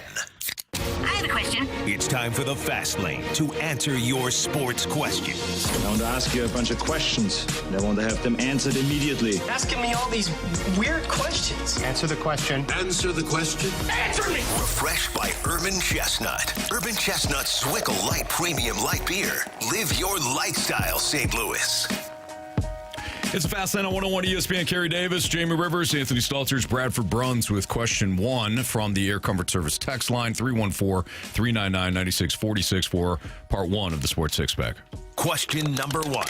Okay, guys, from the 618, in light of the Dylan Holloway announcement, re-upped for 5 additional years, the 618 wants to know, what is the next move? Do you trade somehow, some way for a second-line center, a proven one, or do you let Dvorsky develop? Brady Tkachuk. Yeah. I mean, I like your idea. Sign me up for What what do you mean? he's just said. Forget position. It ain't my money. It's fine. It ain't my draft picks. No. I can do whatever I want to do. Except force Ottawa to trade him. Well, you can make them an offer they can't refuse. I guess so. But then the players still would have to want to do it, too, because he has a no movement. You make them an Stronger offer than a no trade. they can't refuse. Yeah. Okay. Well, Carey's got a great idea. Yeah, I love it. I love it very much. It's one of those offers where, you know, you can either make the offer or you can make the offer. Yeah, absolutely. You get me? You find out where, you don't. where's vacationing. What are you doing? You know, Yeah. and who you doing it with? Go say hi. Yep. Loved ones. Great Middle of the time. night. Yeah. Because, you've had a few. And you make them an offer they can't refuse. Very true. Yeah. So apart from Brady Tkachuk, I would say the answer is yes to the question, because I think you have to acquire a second line center, but I also think at the same time you have to, let Dalibor Dvorsky develop and try to become that guy. As of right now, I don't see him being that guy next year, but that doesn't mean 2 years from now he's not that guy. So is it something where Alex Steen jumps out onto the rental market, finds a veteran player with a year left on a deal that's going to be unrestricted, and makes a trade for said player, knowing that you're just using this guy for a year? Or you pull a Cardinals movie, you're using him till the trade deadline and see where you go from there. Yeah. I don't know, but they definitely, in my opinion, need a second line center. Whether it's promoting from within or somebody grabbing the opportunity and playing well enough, or getting it externally. Question number 2. The Grant Francis fan club weighing in. Guys, do these offer sheets alone leave the Blues in a better place with Army on the way out? So basically, let's rephrase it a little bit. The offer sheets alone, aside from everything else, would that have been enough for Army to have officially said, leaving the organization for you, Alex Steen, better than we found it? Yeah, I think so. Listen, the offer sheets might end up being one of the biggest moves in NHL history, depending on ultimately what Broberg and Holloway become. Like, when their career ends and their story is told, will it be maybe the greatest piece of managing ever done? Because if Philip Broberg ends up being a perennial all-star player, Olympic team for Sweden, maybe in a Norris Trophy conversation at some point, and Holloway becomes a 80 to 100-point player, 40, 45 goals a year, you didn't draft him. Right. You stole him from another team. I would have to say that would certainly be one of his biggest moves ever.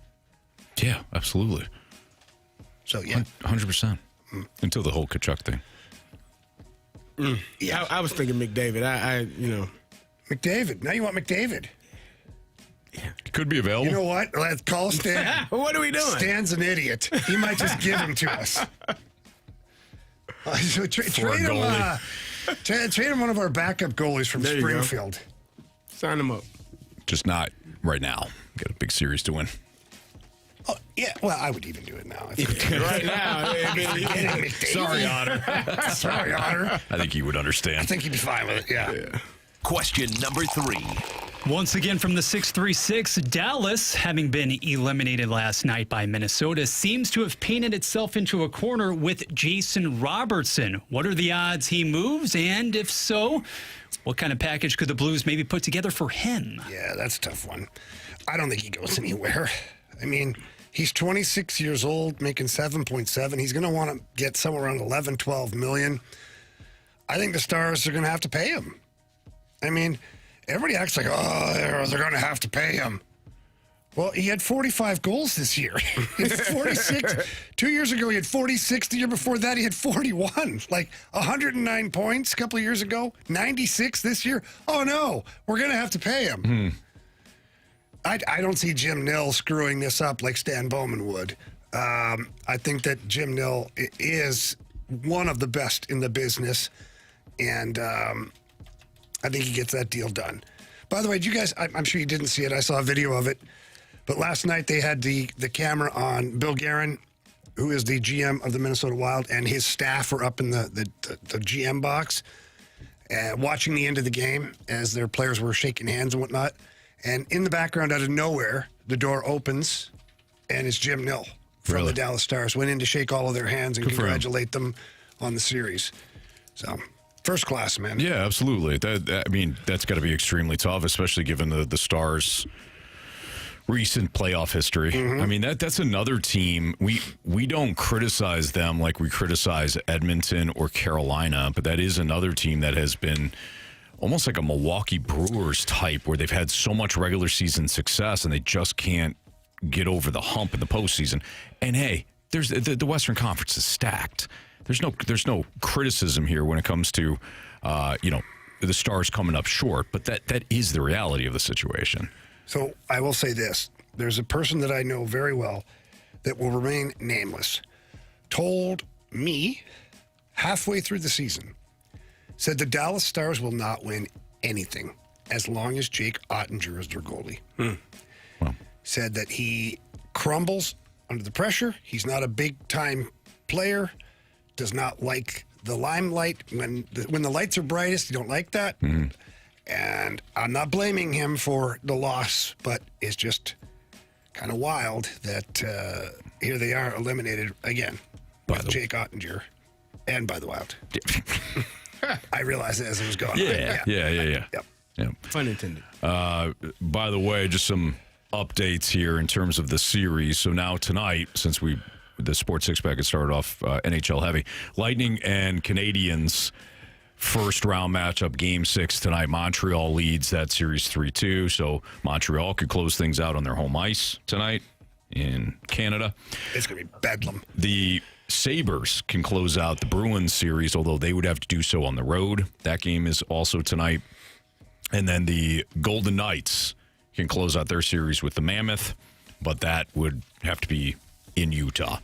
So of these series, Jamie, 3 series tonight that are going on tonight, which ones end and which ones continue? Which ones see a Game 7? Let's see this again. So I think all 3 of them end tonight. All 3 of them end tonight. Yep. Okay. All right. Montreal on home ice, that's a tough building to play in, especially when it's going to be just amped up. I think Buffalo's got a little too much, and I think Vegas has drugged this series into the trenches where they wanted it to be, and there'll be a little too much for Utah tonight. So I predict all 3 come to an end. Okay, there you have it. All right, we'll have more of your Sports Six-Pack questions coming up. 314-399-9646 is the Air Comfort Service text line. Keep those questions rolling in. Part 2 of the Sixer next. Start your day with the morning after on 101 ESPN. Get in the know first on everything St. Louis sports with Tim McKernan, Doug Vaughn, and Martin Kilcoy. Listen to TMA weekday mornings from 7 to 11 a.m. on 101 ESPN. The morning after is presented by Brown and Crouppen Law Firm. Bet the Kentucky Derby on FanDuel, where you can bet on all of your favorite sports. And right now, all customers get a Derby bet reset. That means you'll get racing bonus back if your bet doesn't win. The app is super easy to use, and you don't have to be a horse racing expert to get in on the Derby Day action this weekend. Tomorrow, the Kentucky Derby. Pick your favorite horse, literally which horse you think is going to win it. Maybe you pick the underdog. Maybe you pick the one that has the highest upside. Your choice. You can bet the fastest 2 minutes in sports on FanDuel. Kentucky Derby and Kentucky Oaks are registered trademarks of Churchill Downs Incorporated. FanDuel is the best place to do it. 21 plus and present in Missouri. Verified FD Racing account required. Refund issued as non-withdrawable racing site credit that expires 9 days after receipt. Max refund $10 unless otherwise specified. Restrictions apply. See terms at racing.fanduel.com. Gambling problem? Call 1-800-GAMBLER.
Two former pros and one average Joe. You're listening to The Fast Lane on 101 ESPN.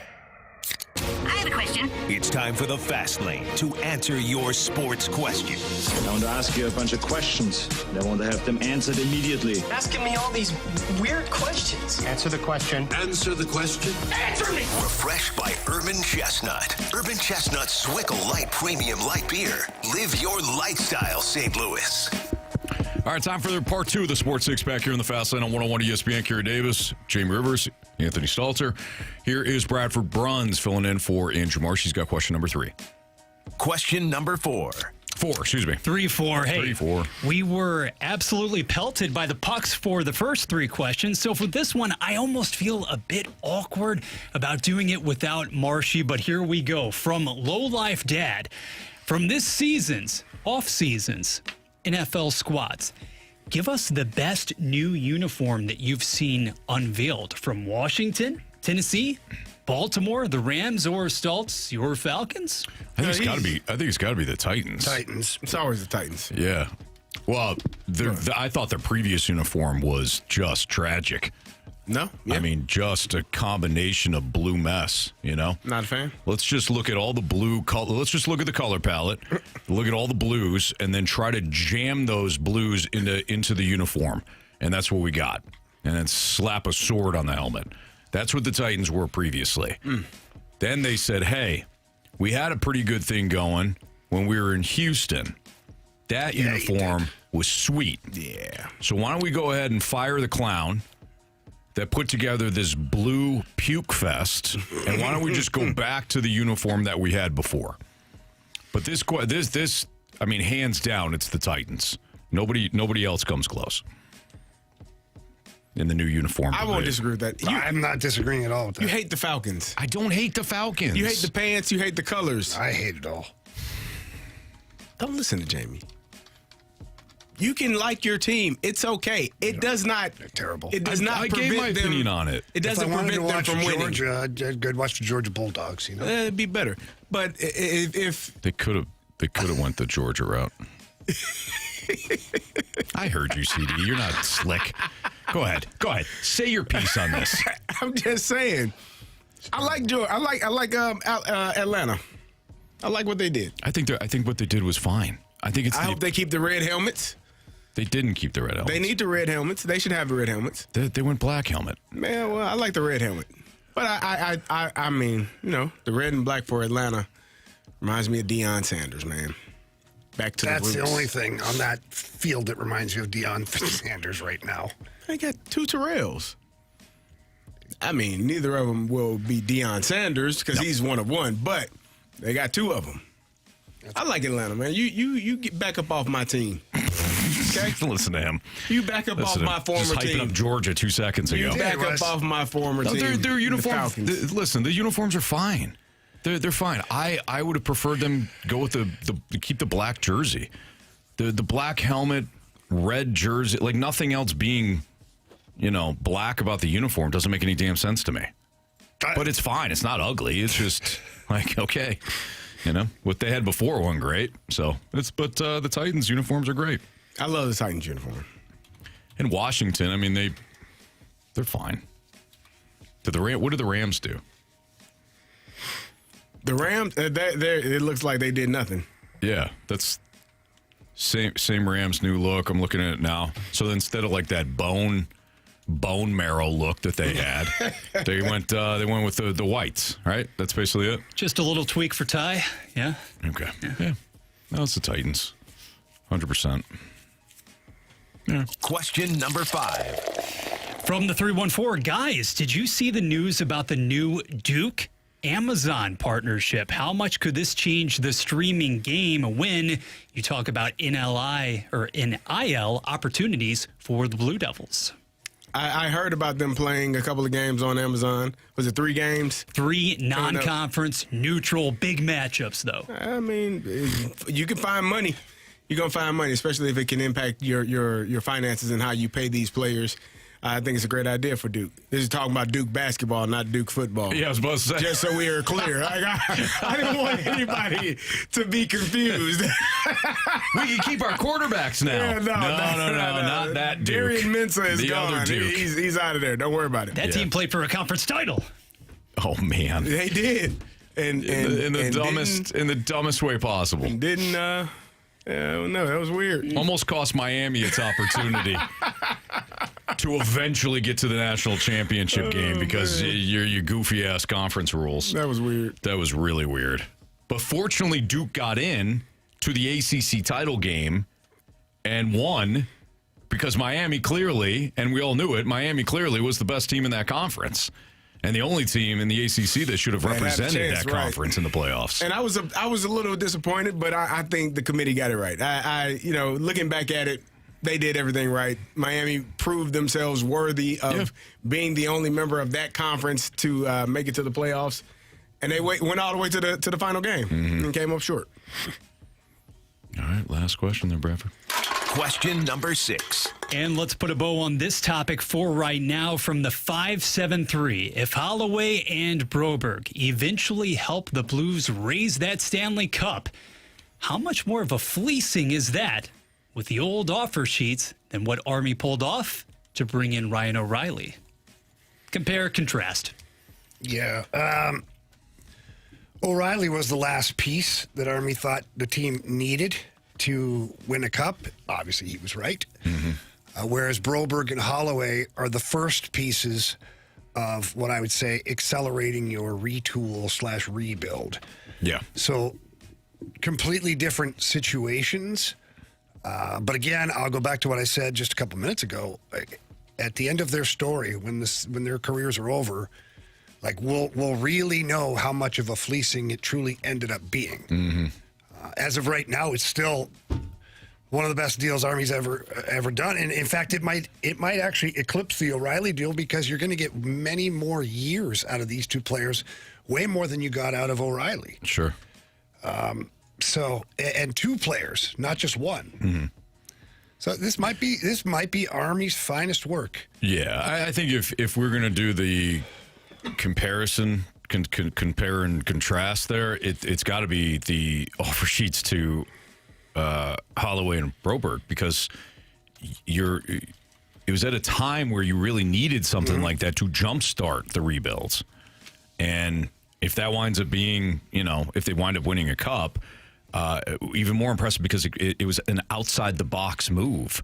O'Reilly he was done in Buffalo. He made the comments that were probably misconstrued to some degree, but he was airing frustrations out with a franchise that, as we know, I mean right now Buffalo's back in the playoffs for the first time, but during that time, like O'Reilly was rotting there. So for Army to make that move, that was a shrewd move, but not to the extent of what he did with those two offer sheets with Holloway and Broberg.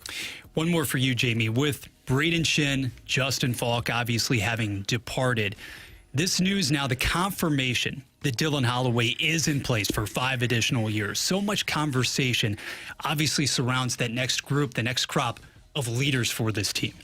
At what point do you envision a Dylan Holloway, not that he already can't be somebody behind the scenes, having a lot of input, having a lot of constructive criticism there?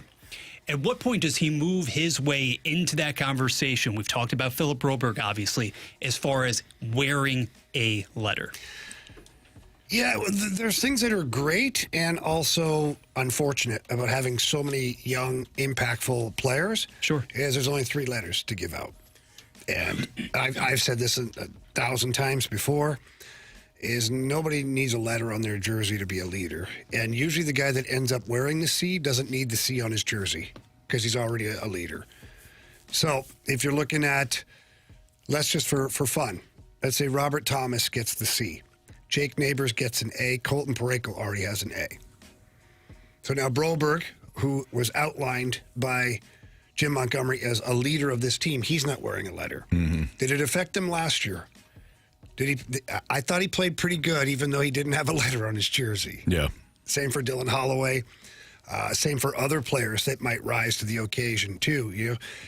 As these young players get more experience and more comfort, you will see some of them become better leaders because of their confidence within the locker room and also playing in the NHL. So I'm not one that really gives a crap about who wears what letter, because the guys who usually are those leaders identify themselves anyways, regardless. Yeah. All right, it's the Fast Lane on 101 ESPN. By the way, we do need a Gauntlet contestant, so feel free to text in to that same Air Comfort Service text line at 314-399-9646, and you'll have an opportunity to take on either Carey, Jamie, or me next on 101 ESPN. Get social with 101 ESPN. Follow us on Facebook, Instagram, TikTok, X, Threads, Blue Sky, and YouTube at 101 ESPN.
WXOS, WXOS HD1 East St. Louis, 101 ESPN is driven by Brown and Crouppen Law Firm.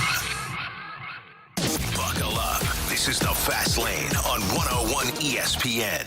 4 warriors, 4 categories, 1 challenger. Can you survive the Gauntlet? Brought to you by Blue Note Roofing. Roofing, siding, and gutters. Visit BlueNoteRoofingSTL.com for a free inspection. It's a Fast Lane on 101 ESPN with Bradford Bruns, Carey Davis, and Jamie Rivers. I'm Anthony Stalter. 4 o'clock, your time check is brought to you by Clarkson Jewelers, an officially licensed Rolex jeweler. We've got Justin on the line. What's up, Justin? What's up, guys? How you doing? We're doing great, man. Appreciate you joining us. Thank you for playing today. Would you like to take on Carey, Jamie, or me in round 1? Let's do you, Anthony. All right. Justin, good luck to you, man. Thank you. All right, Justin. Anthony's going to make his way to the cone of silence here. While he does that, can you tell my guy Bradford to spin that wheel, please? Spin that wheel, Bradford. All right, so you picked Anthony. Any reason, Anthony? I just think he's funny, man. He is. Wanted to give him a shot. Yeah. All right, so what are you hoping for as far as categories are concerned? The wheel has stopped. Not football, because he does know that stuff. Okay, well, you got baseball, buddy.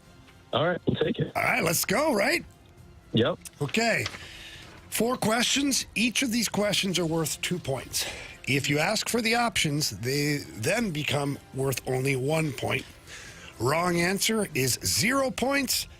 And if we're tied after 4 questions, we'll go to a tiebreaker, and we will get a winner here today. Justin, are you ready to go? Yes, sir. All right, buddy, here we go. Question 1. For how many different clubs has designated hitter Marcelo Zuna played for? Ooh. Marlins, Cardinals, Braves, and now he's on the Pirates. Any teams in between those? I'm going to say 4. Final answer? Marlins, Cardinals, Braves, Pirates. Yeah, 4. Final answer. All right, thank you. Question number 2. Padres closer Mason Miller has yet to blow a save this season while recording in MLB leading saves. 10 saves, buddy. And that's on me. Okay. I was trying to make sense of that for a second. Okay, I was missing a word there, Carey. While recording an MLB leading 10 saves. Name the only other reliever with 9 of them entering today's game. Oh. Probably not Riley O'Brien. Can I get the options? Is it Riley O'Brien, Ryan Helsley, or David Bednar? I didn't think Bednar was their closer. I thought he was their 8th inning guy. Oh, it might be O'Brien. Let's go Riley O'Brien. Final answer. All right, question number 3. The Braves currently have the best record in all of Major League Baseball at 22-9. Who leads that team in runs scored? Oh. I'm going to go Matt Olson. Final answer. Okay. All right, Justin, final question here for you. Where do the Seattle Mariners play their home games? Name of the park, please. T-Mobile Stadium. Final answer. Okay. All right, let's get Anthony in here. Try to wake him up a little bit there. Did he sleep? Maybe. Come on, Ed. Slow reaction time from him there. Come on, Tony. Little snooze? Yeah. I was sleeping. Oh, boy. Those power midday naps are good. Yeah. They, it's good if you just take some, like the 20-minute naps, and that's it. That's it. Yeah. And power up. Yeah, power nap. Yep. Yeah. My buddy did that one time in college. Not recommended. Turns out you actually need real sleep at night. He didn't go to sleep at night? No, he just figured he could get by with the 20-minute naps every once in a while. Thought, this is great. Save so much time. Also, be more effective. Yeah, and things. Nah, he crashed for about a week. Oh, man. He's out of there? He was toast. At least he tried. Yeah, he did. How long did this last before he crashed for a week? Probably 1 day. Really? Yeah, I don't think he'd last very long. Man, that's good. Well, your category today, Anthony, is baseball. All right, let's do it. Pack that lunch. Oh yeah. Take that, Carey. Hey, I'll take it. Taken. All right, here we go. Question 1. For how many different clubs has designated hitter Marcelo Zuna played for? Ooh, good question. Aguado. He was a Marlin. He was traded to the Cardinals. Then he signed with the Braves. And he was there until this offseason where he signed with the Pirates. So 4. Marlins, Cardinals, Braves, Pirates. Yeah, 4. Final answer. Padres closer Mason Miller has yet to blow a save this season while recording an MLB leading 10 saves. Name the only other reliever with 9 of them entering today's game. Who's got a lot of saves thus far this season? Well, I'll get the options. Riley O'Brien, Ryan Helsley, David Bednar. It's not Helsley. O'Brien's got a bunch. And David Bednar. Mm-hmm. I feel like I'm seeing Bednar like all the time with the Yankees. And the Yankees have played a lot of close games. It's either Bednar or O'Brien. It's definitely not Helsley. I'll go with Bednar. David Bednar. Final answer.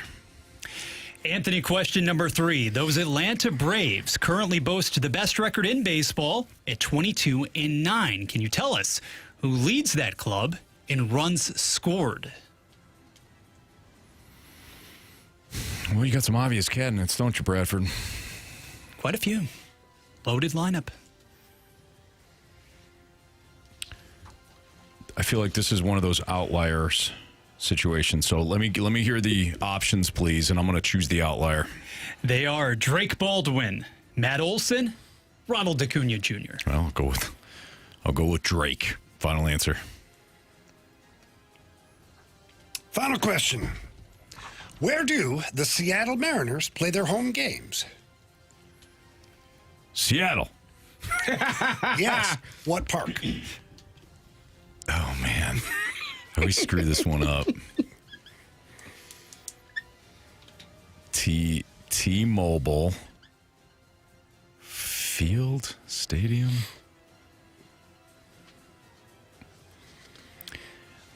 It's T-Mobile. T-Mobile Stadium. Final answer. Let's start right there. It's a field. T-Mobile Field. Where do the Seattle Mariners play their home games? Justin, without the options. What did he say? T-Mobile Stadium? Mm-hmm. Yep.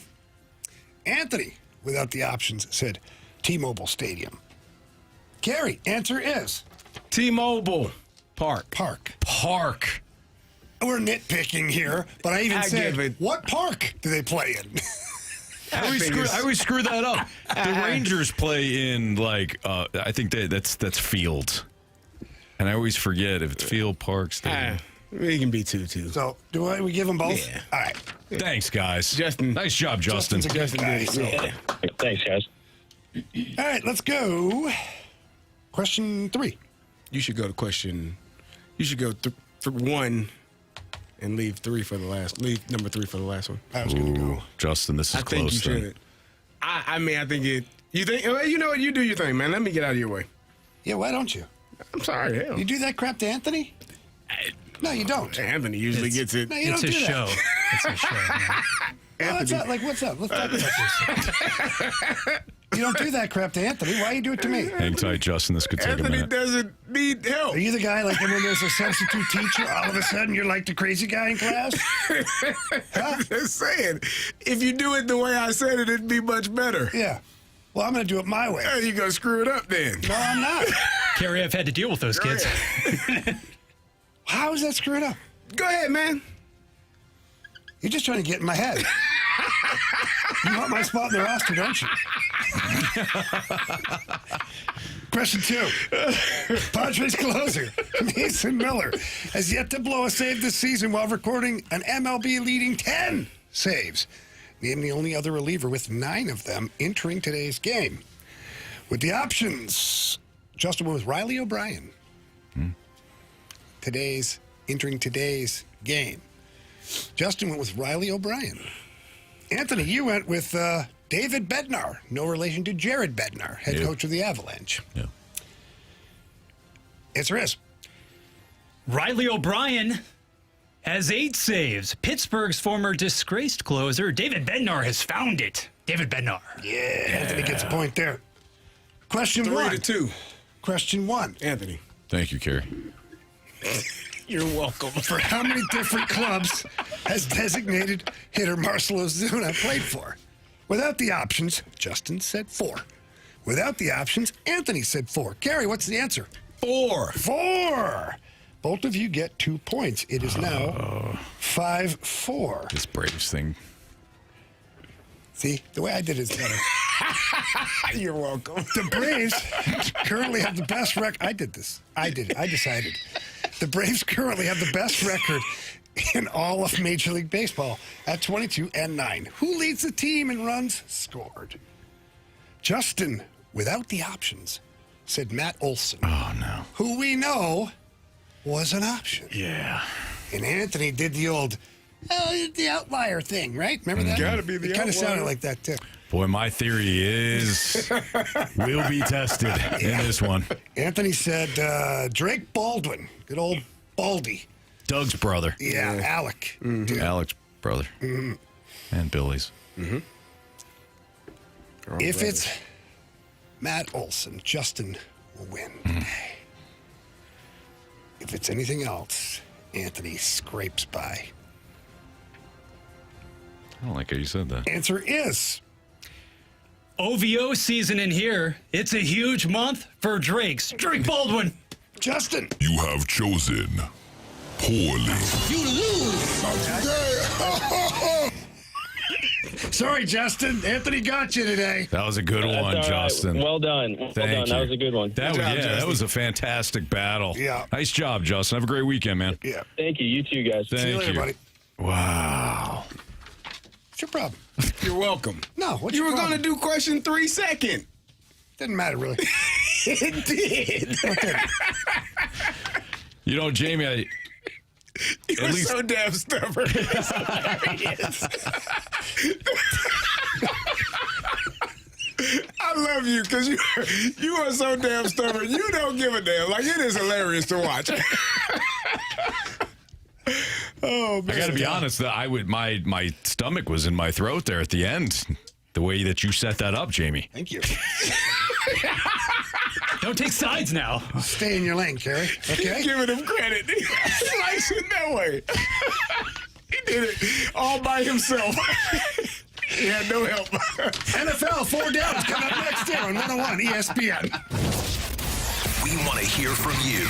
Use the Scott Lee Mic Drop feature on the 101 mobile app. Give us your opinion on anything St. Louis sports with a mic drop. Brought to you by the Scott Lee Heating Company.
nominate yourself to be the Morning After Listener of the Month, and you could be selected and score a Form Energy prize pack. Sign up now at 101ESPN.com or TMASTL.com. The TMA Listener of the Month Club is presented by Form Energy. We do the work. Strap yourself in. You're in the fast lane on 101 ESPN.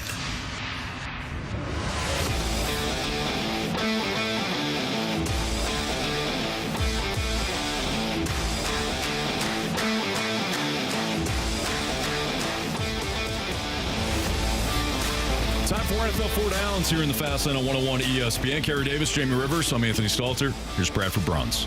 First down.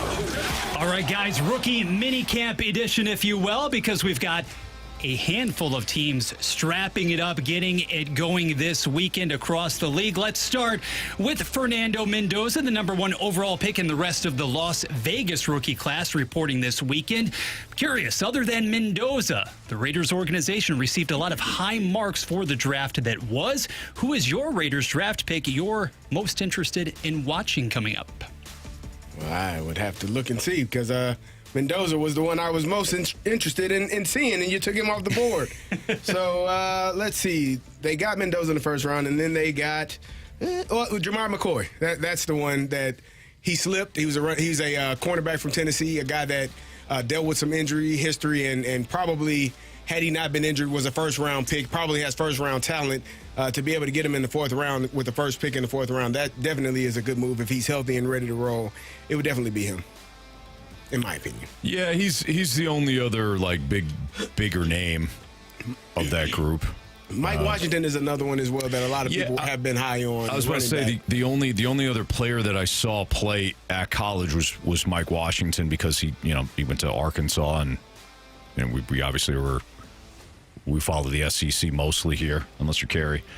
I guess. But it's got to be Gerard McCoy. I mean, that's a steal. That's a steal if he's healthy.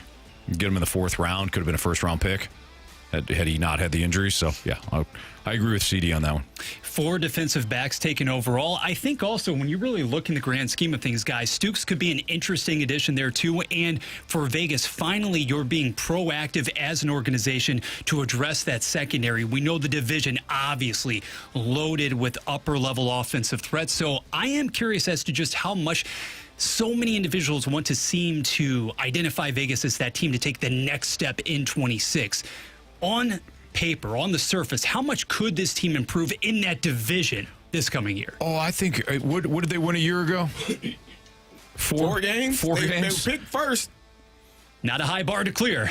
They can double their wins. I think they could double their wins. Wow. I wouldn't bet on it, but I think they could get to a high of 8, a low of 6. I think, and Anthony, I'm intrigued to know your thoughts on this. I think that the Raiders are being run in an adult way by adults for the first time that I can think of in a long time. They signed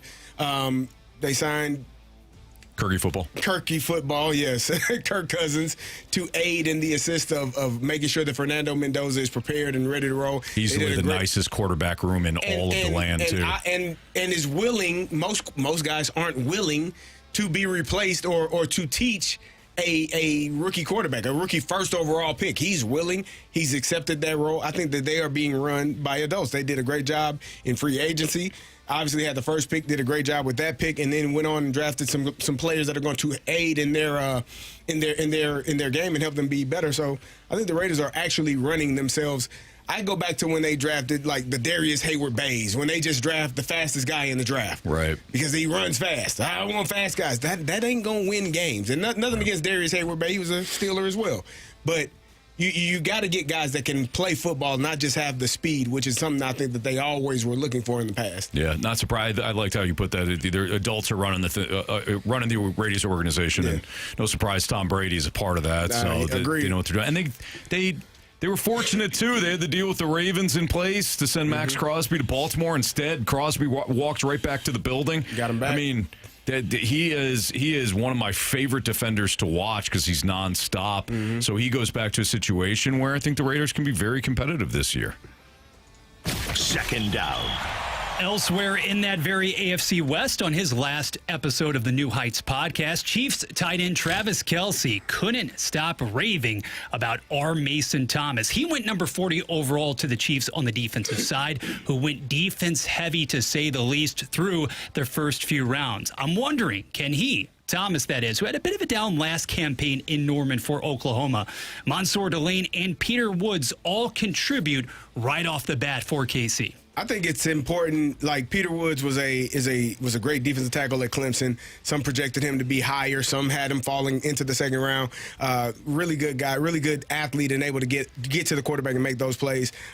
Mansour Delane, obviously, they moved up to go get him in the draft. They were focusing on football players that could play on the defensive side and adding depth to that. Obviously, you know what you have offensively. You've had that, for a number of years in Patrick Mahomes and that receiving core and all those guys. You went out and got Kenneth Walker in free agency to help aid the running game, which I think has struggled for the last number of years.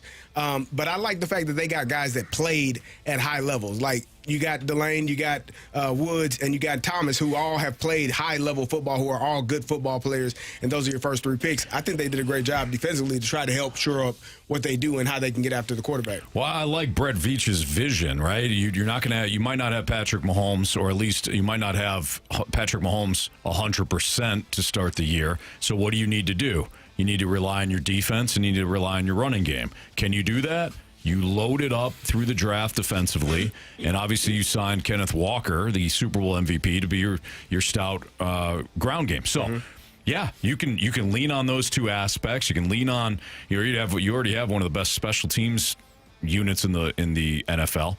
You can play great defense. Steve Spagnuolo will work really well with those young guys. And again, you can lean on Kenneth Walker. So I like the vision as much as I like the picks of Peter Woods and Delane and Mason Thomas.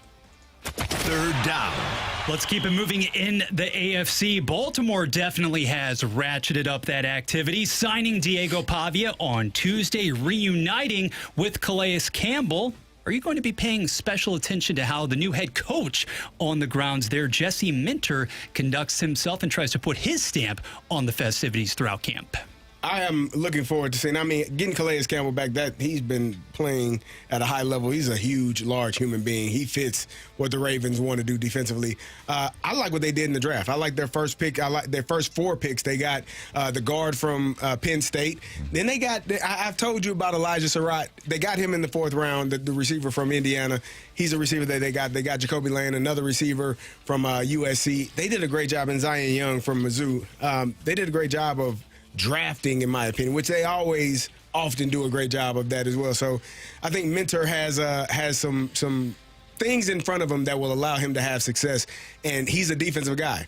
You want to make sure your defense is humming and rolling, and they got much better as the years have gone on over the past couple of years. So if they can start out playing at a high level, you know what Lamar Jackson is on the offensive side, get him some receivers that are going to make some plays downfield, I think they got a chance to be a really good team. Yeah, I like Surratt as well. We talked about him last week, and we were talking about the comparisons maybe to Keenan Allen, or who was the other wide receiver that was thrown out there? What did we say? We said Keenan Allen and somebody. It was somebody that I liked better than the Keenan Allen. Yeah, and I liked Allen because Elijah Surratt, the route running ability is just sensational. I think he fits very well with what Baltimore wants to do. You got Zay Flowers taking the top off the defense. Lane would be good in that category too, and you got Surratt over the middle. So I'm very interested to see what Jesse Minter does with that Baltimore defense. Fourth down. And finally, again, keep in mind all of these teams participating in rookie minicamps this weekend. More to come next week. The defending Super Bowl champion Seattle running its newbies out there today as well as tomorrow. Your initial thoughts on Jadarian Price, the second Notre Dame running back selected in round number 1, and also Bud Clark, Julian Neal on the defensive end. How much can the Seahawks upgrade through the draft initially? I think things fell perfectly for the Seahawks. You don't bring back Kenneth Walker, and I'm not saying that was the right move, but you get Price to fall to you at 32. You can replace him right away, and don't forget too, you do at some point. We'll have Zach Charbonnet come back. I don't know if it's going to be quick because he got injured in the playoffs. He might not come back until the end of the season, but I think the Seahawks are a smart organization that understand where their value needs to go. And you got a great defense. If Price can be a stud back, you already know what you have in Darnold and Jackson Smith and Jigba. I think the biggest question with Seattle is what do you do? You know, can you replace Clint Kubiak? Because that offense really hummed with Kubiak as the play caller. I think the defense is set. They did a fantastic job last year. I mean, they were all over that place. The secondary did a fantastic job. The defensive line creating havoc. Like, that group is special. And so I think, to your point, Kubiak not being there as the OC this year, how do they make that transition? Do you run similar plays? Are the play calls the same? Are you having the same flow offensively as you did when you had Kubiak? That's going to be a main thing to pay attention to early on. And getting Price at the end of the draft and obviously having Charbonnet back at some point, I think they're just able to run it back with the same guys they've had. There you go. All right, it's Fast Lane on 101 ESPN. Carey Davis, Jamie Rivers, Anthony Stalter. Cardinals, Dodgers. We're going to do the entrance survey. Who is it? Anquan Bolden. Anquan Bolden. Okay. Thank you. I still like the Keenan Allen one, but because Anquan Bolden was a beast. He was. Yeah. All right, Cardinals, Dodgers, entrance survey next. 101 ESPN is powered by Kaufman Townsley, St. Louis's injury lawyers. Call 314-777-7777. That's 314-777-7777.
You can now watch 101 ESPN live on our Air Alliance Team Studio Cams. Catch every show live on our YouTube channel or at 101ESPN.com. 101 ESPN Studio Cams. Presented by the Air Alliance Team Heating and Cooling. Getting the job done quickly, correctly, 100% of the time.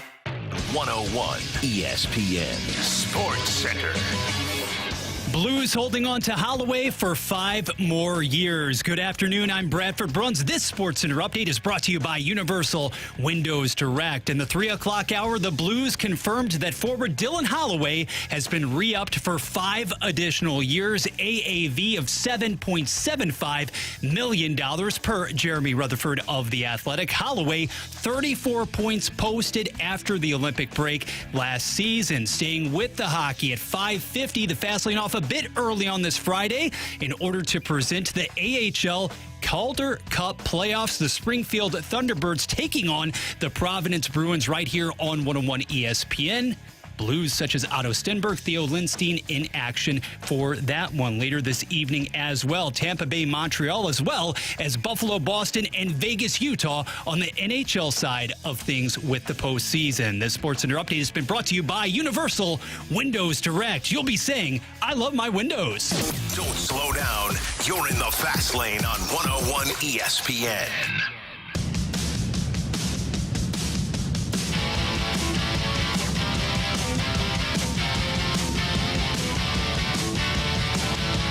Cardinals-Dodgers open up a new series tonight at Busch Stadium. We do our entrance survey before each series, and we'll certainly do it now. So you got Liberatore versus Sheehan tonight. You got McGreevy versus Sasaki tomorrow, and then you've got May versus Wroblewski on Sunday. So you avoid Ohtani, which is nice. He's lucky. Yeah, he's lucky. Yeah. If you see what the Cardinals do to these aces around Major League Baseball, if you're Ohtani, you're thanking You tell me the Paul baseball Skeens gods. isn't very good? Tell me that? He's really good. He's very good. Ran him out of the building. Thank you. Don't have to face Tyler Glass now either. Nice. Yeah. Now, the Dodgers can pitch. And hit. Without those guys. Yeah, and hit. So there's that. But which of the starting pitching matchups interest you most, and why is it tonight's? It's not for me. Why do you do that? Because it's his He show. tries to lead us down. Well, Jamie, it's his show, and he does what he wants to do. Would you call me? I said ridiculous. Oh. It's his show. For me, it's going to be Dustin May. And the reason being, obviously, it's his former team. It's a team that he has had success with where he started at. And so I'm excited to see him against Wroblewski on Sunday afternoon. Tell me why you hate it, Anthony, because it ain't your choice? I do think that Anthony does hate it for sure. I do think, though, in this case, I think it's tonight. I think it's Matthew Liberatore. You look at the 3 matchups. Liberatore has been shaky, inconsistent, whereas McGreevy and May recently have been both consistent. I think that Liberatore, this is the one that's interesting, intriguing, suspenseful, if you may. Mm-hmm. Let me take you down slightly. Very nice, very nice. I'll go in a different path, though. I'll actually be talking about the national broadcast tomorrow night because there is something about Michael McGreevy versus Roki Sasaki that does intrigue me quite a bit. Had the opportunity last Sunday to see McGreevy do his thing at Busch Stadium. And you know what? You just hope that you continue to see that role, the precision, the command that he has exhibited so far, kind of bucking the trend around Major League Baseball. Now, on the Cardinals side of things, though, you're hoping to generate quite a bit of overall contact because Sasaki, he was one of the many ballyhooed Dodgers coming over prior to last season, right? And he's one of the few, actually, the guy has not been able to meet expectations. He has been absolutely beaten up once again this season. The ERA is well over 6. Last year, the struggles, Anthony, they reached to the point where you could not trust him to be in the rotation down the stretch. Was he better out of the bullpen? Yes. But if you're the Dodgers, you hope to develop this young man to complement everybody else in the arsenal moving forward. But so far, just not happening. You wonder, can the Cardinals take advantage tomorrow night? Yeah, that one is certainly interesting because of how well McGreevy has pitched. I am with Jamie, though, with the Sheehan and Liberatore matchup. Sheehan struck out 10 while allowing only 1 run, 6 1/3 innings last Friday against the Cubs. And while the Cubs have gotten off to kind of an up and down start, we know that they can swing it.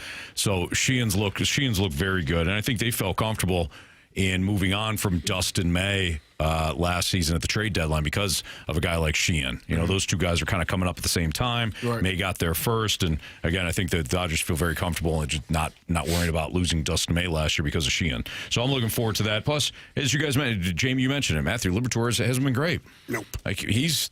You know, if we can move on here, we'll go to the starting pitcher that I've got under the microscope. It's Matthew Liberatore. Agreed. For this series. Yeah, this series, absolutely. I mean, this is somebody that I think we were all excited to watch coming into the year. You think he's going to take the proverbial next step, and instead he has just showcased a lot of the weaknesses that he had a year ago, including not being able to pitch deep into the game.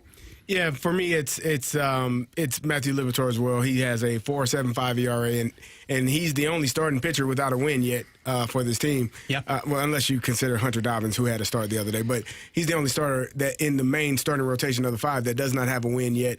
You talked about the number of innings. I think that goes for the entire starting pitching staff. You would like to see them at least give you 6, man, preferably 7, so that bullpen isn't burnt out. But he has to perform better. Yeah. And I don't know how much stock you all put into opening day starter. I think that we automatically assume that because you were the opening day starter that you are the ace of the staff. That means you are the first one through the lineup. You're the first one through, to start it off. So if you're unable to have success or play at the level that is needed, you kind of set the tone for everybody else, and that's either good or bad. And so far for me, it has not been great for Matthew Liberatore. So he needs to show up a little bit better. And I think that's the puzzling part about this is because Liberatore being named opening day starter, to your point, Carey, it was kind of like he solidified his spot. Maybe not as your ace, but certainly your number one. I think that's what most people assume. Yeah. And now he's your biggest question mark right now. Mm-hmm. And set aside the fact that he obviously hasn't logged a victory yet this season, how about the issues that continue to pile up? Okay, the lack of swing and miss has struck out 6 batters in a game just once, one start this season. And how about the rate at which it is leaving the yard against him? 7 home runs allowed so far, including 3 against Seattle. To me, that's the most troubling trend of all. Yeah, absolutely. Liberatore in his last start gave up 5 runs and 3 1/3. Didn't qualify for a decision, as Bradford just mentioned. Their home runs, a huge problem. 3 home runs, variety of reasons too.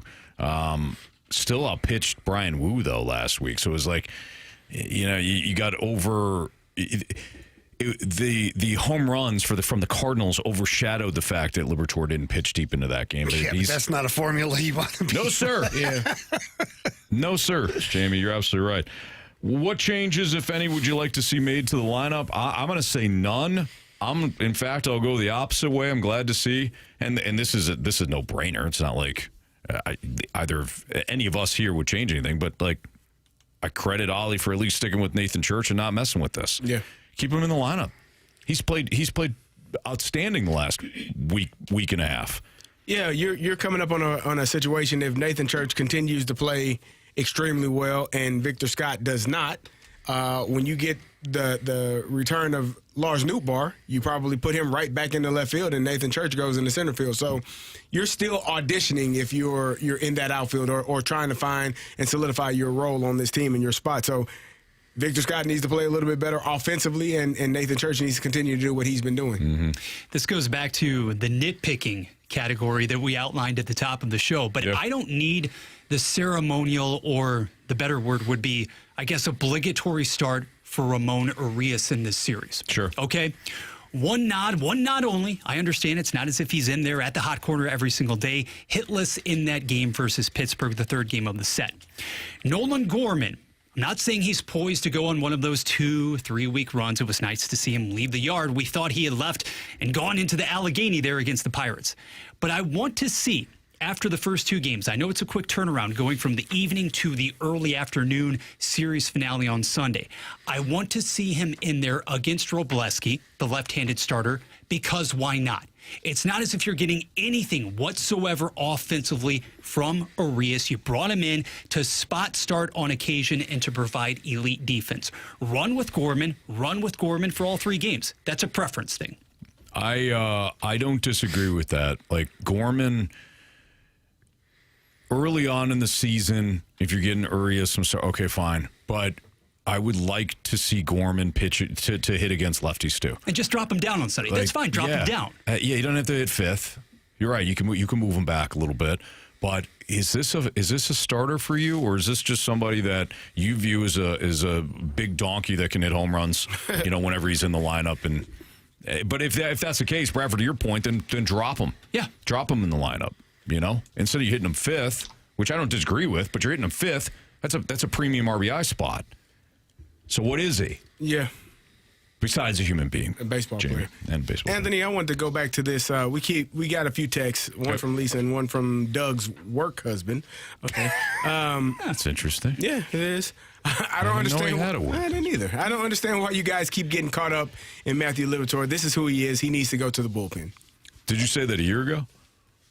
Did I say that? Doug, did you say that a year ago? Did you? Doug's work husband? I don't know. I'm just wondering. I've often said that he reminds me of Andrew Miller, who ended up in the bullpen as a great eighth inning guy. Yeah, and that might be his where he's best suited. But that's fine.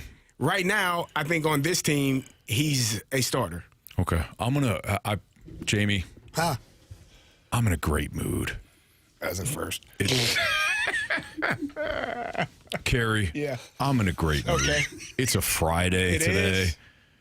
Sun shining, beautiful day. Beautiful. I tell you what I'm going to do for these fine people. Because Bradford, I'm a man of the people. That you are.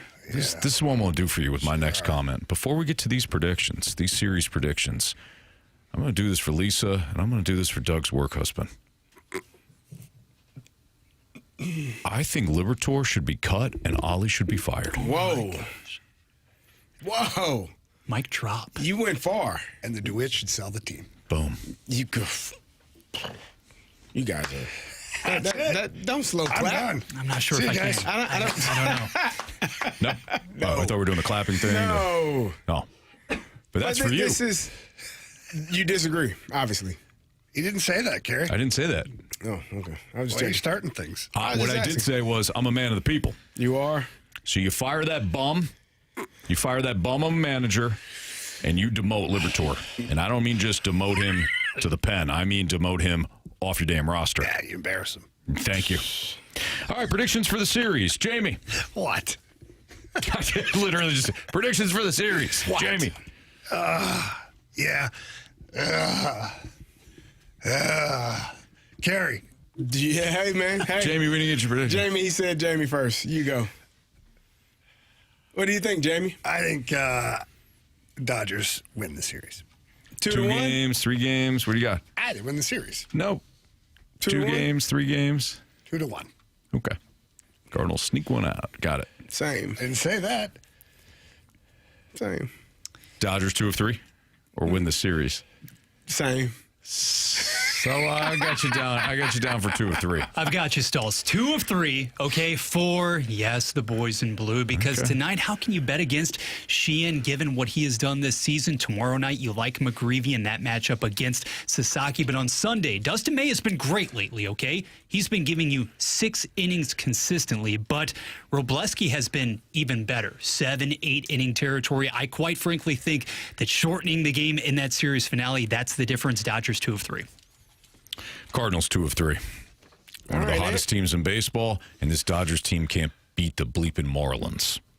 So suck on that. Take that, Shohei. I like it. All right. Sure. Carey wants to talk about not one of, but the worst contracts in sports history. That's next on 101 ESPN. The American Hockey League Calder Cup playoffs can be heard exclusively on 101 ESPN. Tune in tonight for Game 1 of the Atlantic Division semifinals between the Springfield Thunderbirds and the Providence Bruins. Puck drop at 6:05 p.m. on your home of the Blues, 101 ESPN.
Fast Lane on 101 ESPN.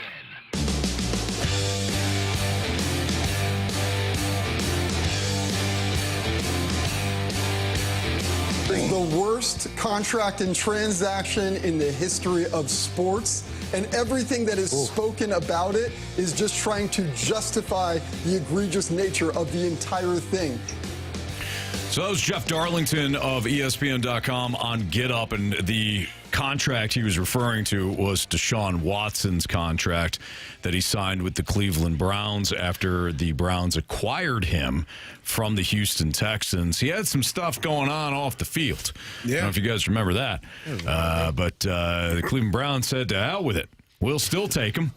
And not only will we take him, we'll give up a king's ransom to acquire him, and then we will also give him a fully guaranteed contract to the tune of $230 million, making it the largest guaranteed contract in the NFL history at the time of the signing. There's a lot of money spent on that. Oh, yeah. They also gave up 3 first-round picks, if I'm not mistaken. That's correct. And he's only played 19 games in 3 seasons. Mm-hmm. Anthony, how many games are there in one season? 18 now. Yeah. 17. 17, excuse me. 18 weeks, 17 games. He's only been working for 19 of those Stand weeks. corrected. That's not a great thing if you are. At least when he's played, CD's been great. He has not. Actually. Okay. He's been terrible. All right, yeah, no. But the reason why this was all that stress. The reason why this was brought up is because I think the Cleveland Browns are trying to talk themselves into making him their starting quarterback again. Yeah, makes sense. After drafting 2 quarterbacks last year, both of whom started in games, drafting another quarterback in this year's draft who it seems that they have no intention on moving from quarterback, and he was the 6th-round pick. They got a lot of quarterbacks, and they had quarterbacks starting last year. Joe Flacco played a few games for him. It is one of the worst contracts in the history of sports, and because of. But I think what makes it the worst is because of all of the issues that were being dealt with, and then it being a football contract that you give a fully guaranteed contract to that person at that time was probably one of the most questionable things that had taken place.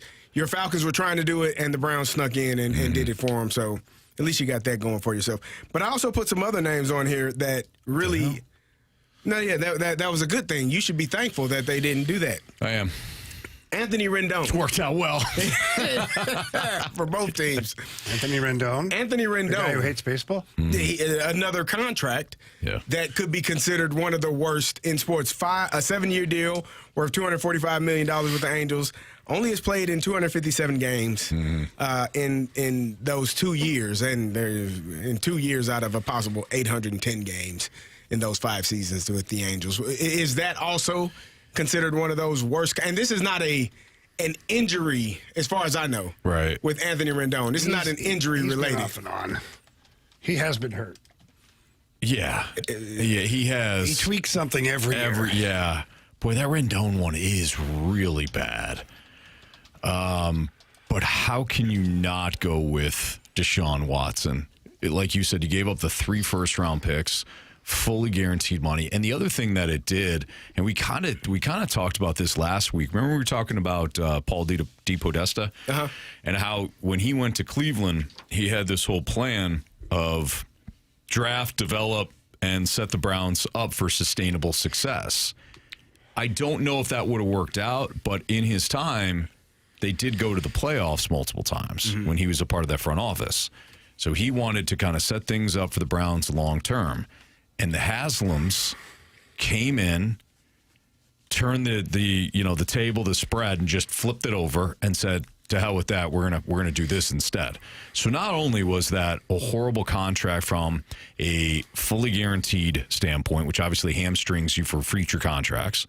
Not only did you give up 3 first-round draft picks, which hamstring you for 3 years in terms of building your roster, but you also completely disrupted what you wanted in a front office from a vision standpoint. Slow, steady, build through the draft, have sustainable success.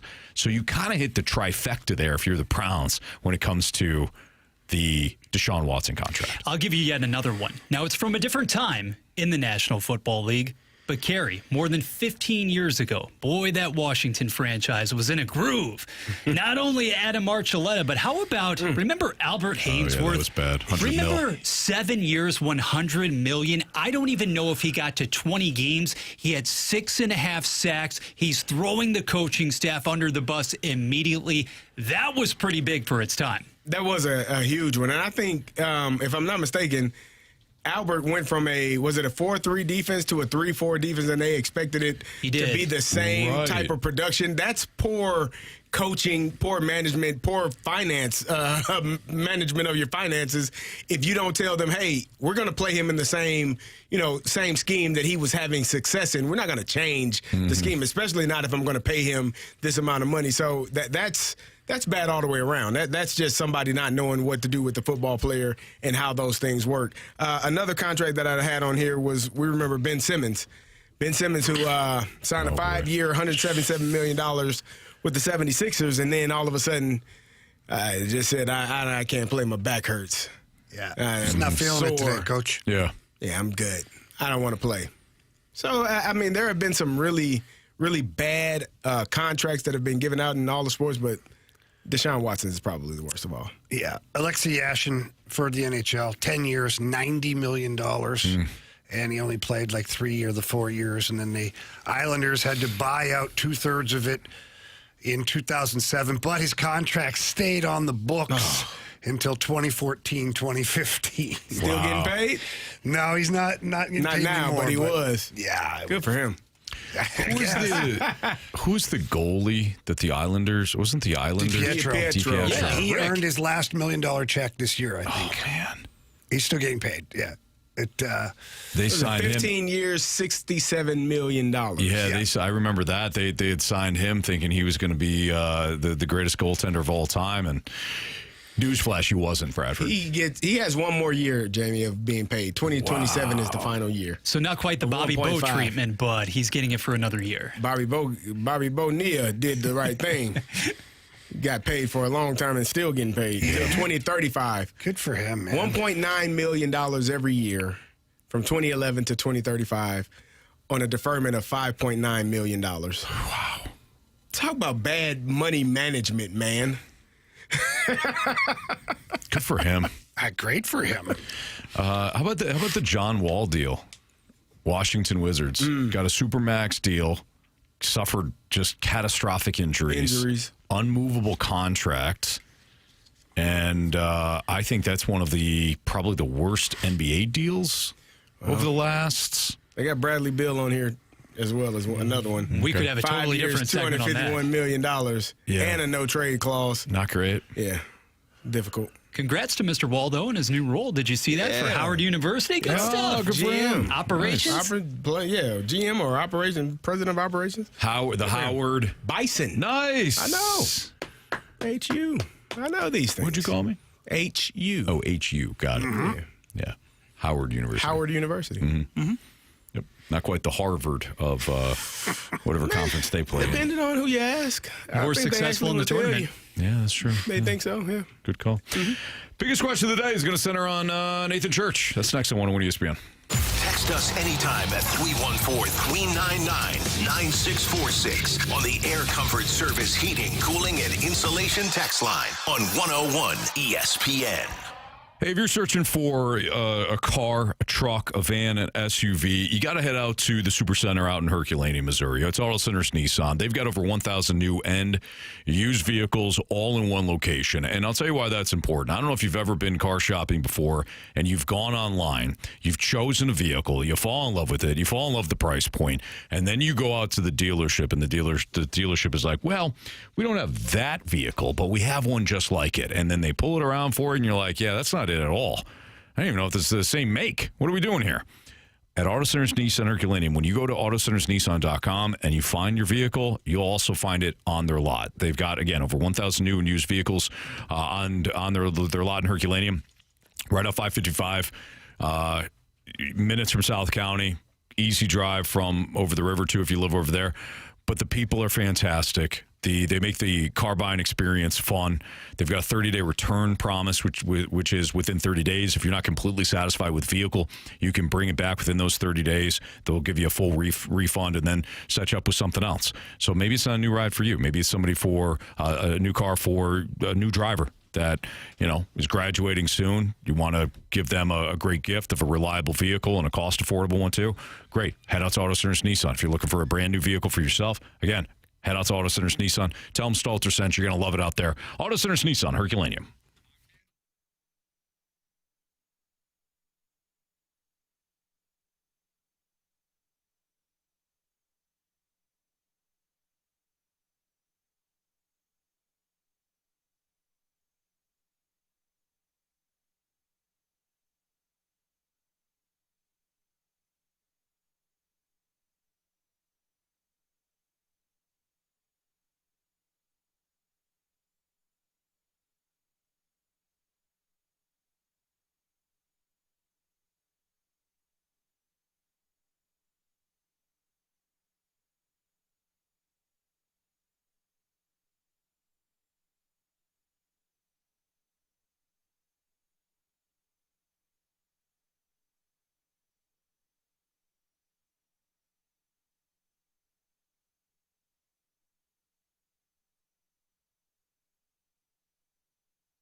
Now listen to 101 ESPN On Demand. Get caught up on all our shows and podcasts at 101ESPN.com or on the 101 mobile app. 101 ESPN podcasts are presented by the Schaefer Door Company.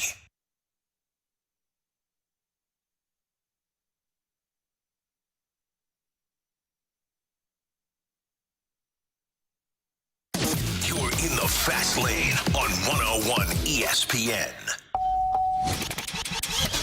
It's time for the Fast Lane's biggest question of the day. Presented by Banner Construction, the experts in James Hardy siding. 502, your time check is brought to you by Clarkson Jewelers, an officially licensed Rolex jeweler with Carey Davis and Jamie Rivers and Anthony Stalter. And Bradford, I think our biggest question of the day centers on one thing that we teased earlier, and then we get to the lineup game.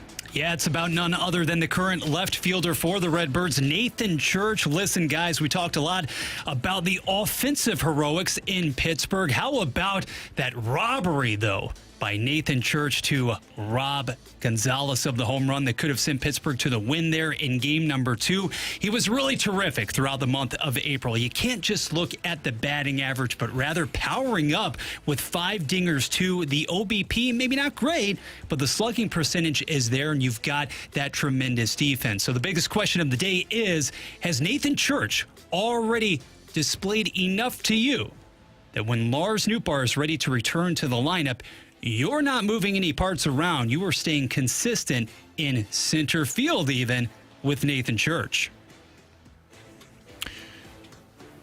There's a lot of time, obviously. Let's get the caveat out of the way. There's a lot of time between where we are now and when Newt comes back. We about 30 days. I don't think, like I said, Maybe a lot of time. 20. A lot of time. 25. Nathan Church at one point also went through a pretty horrific offensive slump to start the year. So if something like that happens again, obviously it's a much different conversation. I don't think, and maybe I'm wrong on this, but I don't think Newt should just be handed a starting job when he gets back because he's Lars Taylor Tatsui Nootbaar. Anthony. Guy can't stay healthy. Guy's never available. I know he's an analytic darling. But if Nathan Church continues to play great defense like that and give you at least average to slightly below average offensive production right now, fine. It's not like you need offense. Well, I don't think it's it's going to be Nathan Church versus Lars Nootbaar. I think it's Nathan Church versus Victor Scott. Yeah, that's true, too. That's a good point. I think it's really, you're looking at those two players and comparing them and saying, okay, which one of them good call. Is able to be an everyday player and which one is not. Because we know that Lars is, when healthy, and we have to always say that, the air quotes, that's the caveat with Lars Nootbaar. You always have to say when healthy, but he's more than likely going to be your starting left fielder when he comes back. And Nathan Church has the flexibility to play left and center and play it at a high level. So if Victor Scott and those two are competing, which I am sure that the staff is looking at it and saying, okay, we're comparing these two guys, that would be who I think they would be comparing them to, and they would put Nathan Church in center field if Victor Scott is unable to play at the level that is good enough to win. Yeah, so if we're thinking about this from the Cardinals standpoint, like Lars gets his spot back. He's going to because of the analytics that you hate so much. I don't hate analytics. That's CD. Okay. I do, actually. Because of the numbers that you bring up is why he's going to get that opportunity again. Because the Cardinals, they've got to figure it out. For me, this is the last year of the experiment with Lars. Either he is what he's supposed to be, what the numbers say he is, or he's traded. Now, having Church play as well as he has here recently is a good sign for the Cardinals, but again, it's a very small sample size. So I think that contrary to what maybe popular belief or popular opinion, Newt will get his spot back, and it will be more of a battle with Victor Scott and Nathan Church. Plus, when you think about the way this season was set up from day number one, if you don't play Lars Nootbaar consistently, you also can't market him accordingly. And who's to say that you don't have an opportunity to dangle him out there? Let's say he catches fire right off the bat. Maybe the value isn't higher than it would be after that initial stretch of performance. I think it all boils down to center field here. To me, Nootbaar is a no-brainer as far as being out there virtually every day. Maybe you buy some off days for him in the early going right after the return.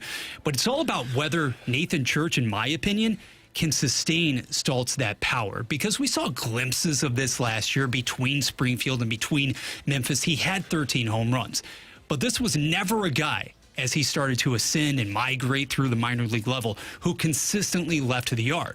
Well, now the calculus changes. If he's somebody who has figured it out to a degree, and you know there are going to be adjustments as well by major league pitching, but if you can give him that punch, if you can bank on him for that from the lower part of the lineup, we were talking about the first couple of weeks of the season, right? Just how once you get beyond the cleanup hitter, Cardinals didn't have a lot of threats, right? Yep. If Church can evolve into that guy and also bring along with him pretty good to above average defense, that's also where now you see a bit more of a fly in the ointment for a Victor Scott II. The glove, undisputed. The arm, they're taking liberties against him in that department this season. There's no doubt about it. Yeah, and then when you see Nathan Church play center field or even left field for that matter, and teams are afraid to run on him, they'll hold up one of their runners at third base. You know, we saw that in a recent example. And then when Victor Scott gets a ground ball, they're going. I mean, they're going at will. They're running at will. Yep. That's a problem.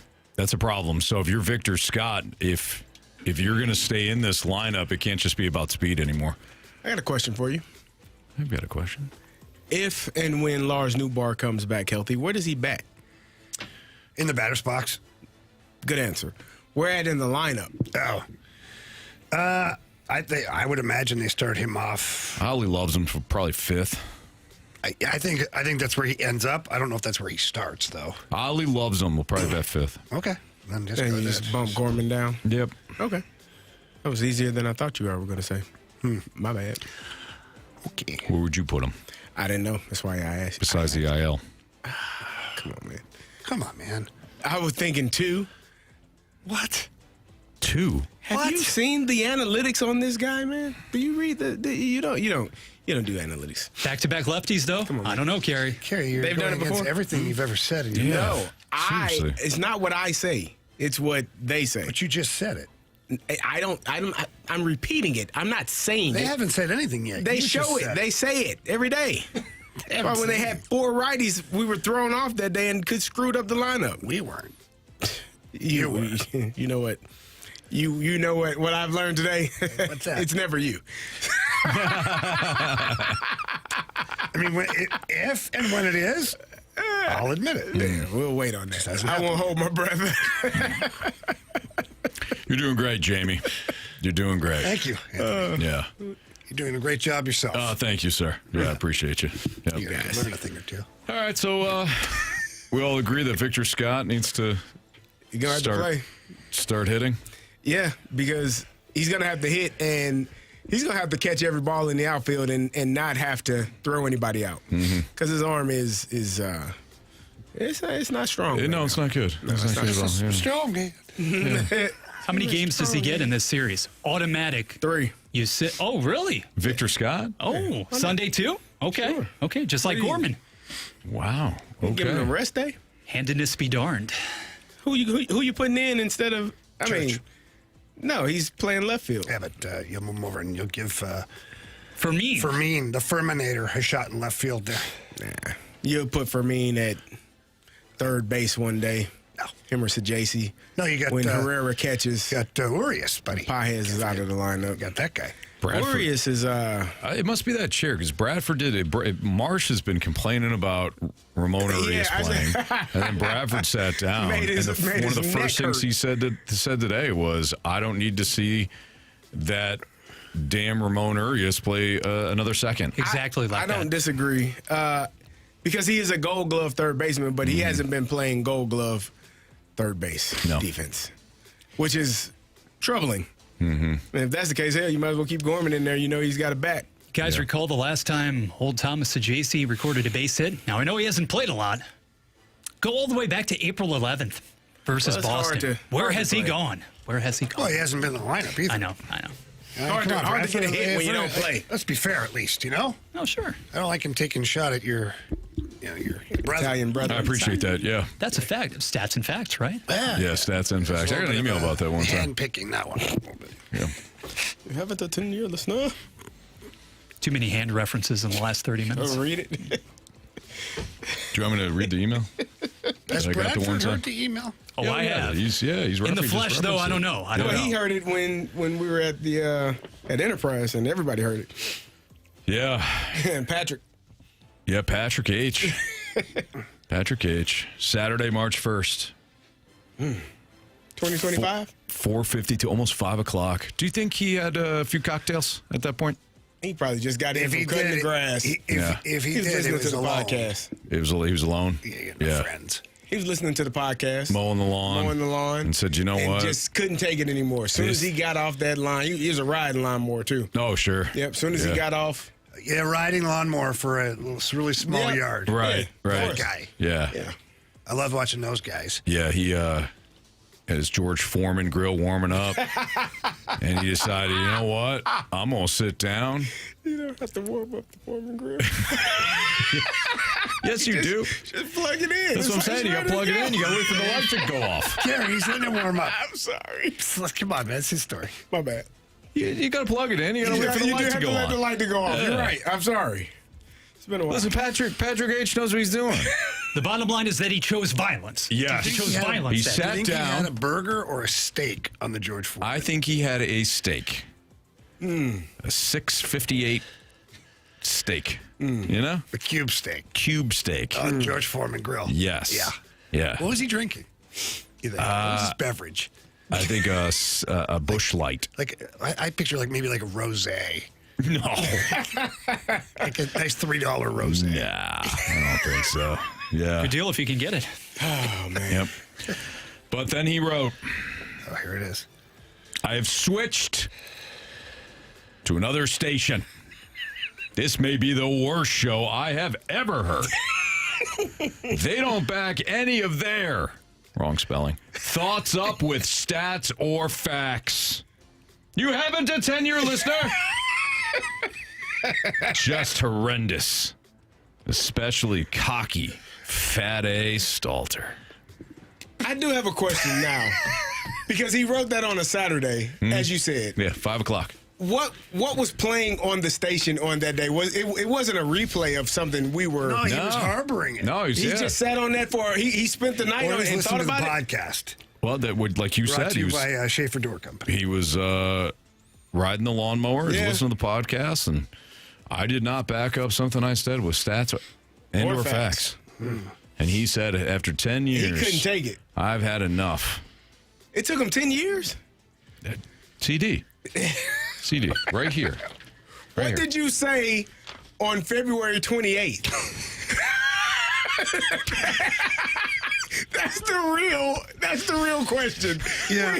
We need to go back. We need to dig back and listen to that one. We need to go back to February 28th and hear the show and listen to what you said specifically that was not stats or facts. Sure. Or whatever stats he says. We need to cross-reference them right away. We do. We need to listen to that entire show. We need to listen to the entire show. Oh, wow. Yeah. Yeah. Yeah, but he says... H was sipping on a Zima. Yeah, but he says right here, you haven't a 10-year... I don't know how much clearer he can be when he says you haven't a 10-year listener. I think Patrick is still with us. Right? It's clear. Pretty self-explanatory. Pretty self-explanatory. He still Bradford. listens. Oh, yeah, no, he told you for the line one, I've switched. Yeah, but... You heard it. Okay, let's beat that streak and let's bet that board next on 101 ESPN. Stupiracy, it's the podcast where stupidity and conspiracy collide. And in our final episode of this season, Rizzuto and I dive into one of the most enduring political mysteries of the 20th century. The disappearance of Australian Prime Minister Harold Holt. Stupiracy Season 2 is out now, including our latest episode tracing Holt's rise to power, his complicated personal life, and the strange circumstances surrounding his final day. Listen wherever you get your podcasts or watch on YouTube. Presented by CarStar, your auto body repair experts, locally owned with a nationwide guarantee. Visit carstar.com. Cheap, cheap, fun, fun. Let's get dirty, St. Louis, with my friends over at Dirt Cheap. They are St. Louis's one-stop party shop. They got so many great things available over at Dirt Cheap. It's a Friday evening. Maybe you're off of work. Maybe you'll be off work soon. Maybe you got some things planned for the weekend. Or maybe you're just going to stock up for the old Cinco de Mayo. That's always a good one. Well, Dirt Cheap's got a great selection of tequilas over there. They've got the mix. They've got the salt. Everything you need to make your margarita. In fact, they even have the pre-made margaritas. So you just go in there, buy a bottle, take it home, pour it, and you are good to go. They've got so many great things in there. When it comes to the bourbon selection is fantastic as well. It's where I get all of my bourbon is through Dirt Cheap. Red wine, white wine, rosé. We were just talking about a little rosé. Well, they got that available at Dirt Cheap as well. They got a great app that you can download.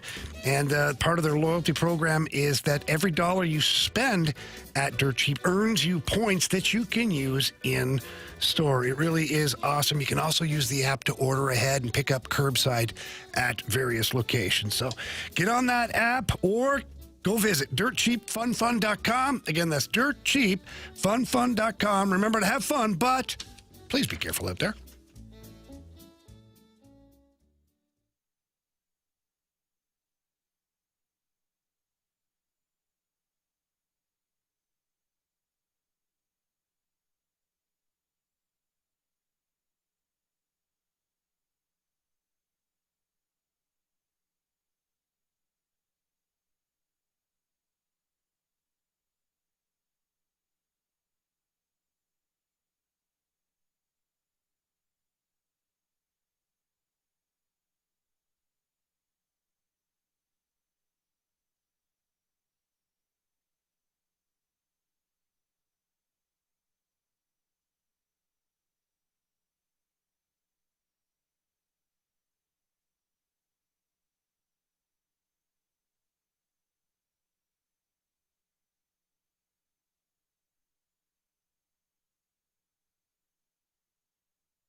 Two former pros and one average Joe. You're listening to The Fast Lane on 101 ESPN. We're good, streaking! I want to hit baseballs. All of my successes depend on me. You're ready to hit. The hits just keep on coming. And his first big league hit is a bullet up the middle. It's a Fast Lane on 101 ESPN. Before we get to Trevor and beat the streak, who was it that said it? What? Grand Francis Fan Club. He brings up a good point. We assume that Patrick H. was mowing his lawn that day. Not on March 1st. Not on March 1st. What the hell was he doing? Francis Fan Club, the only one paying attention to the actual date. The only one paying attention to stats and facts.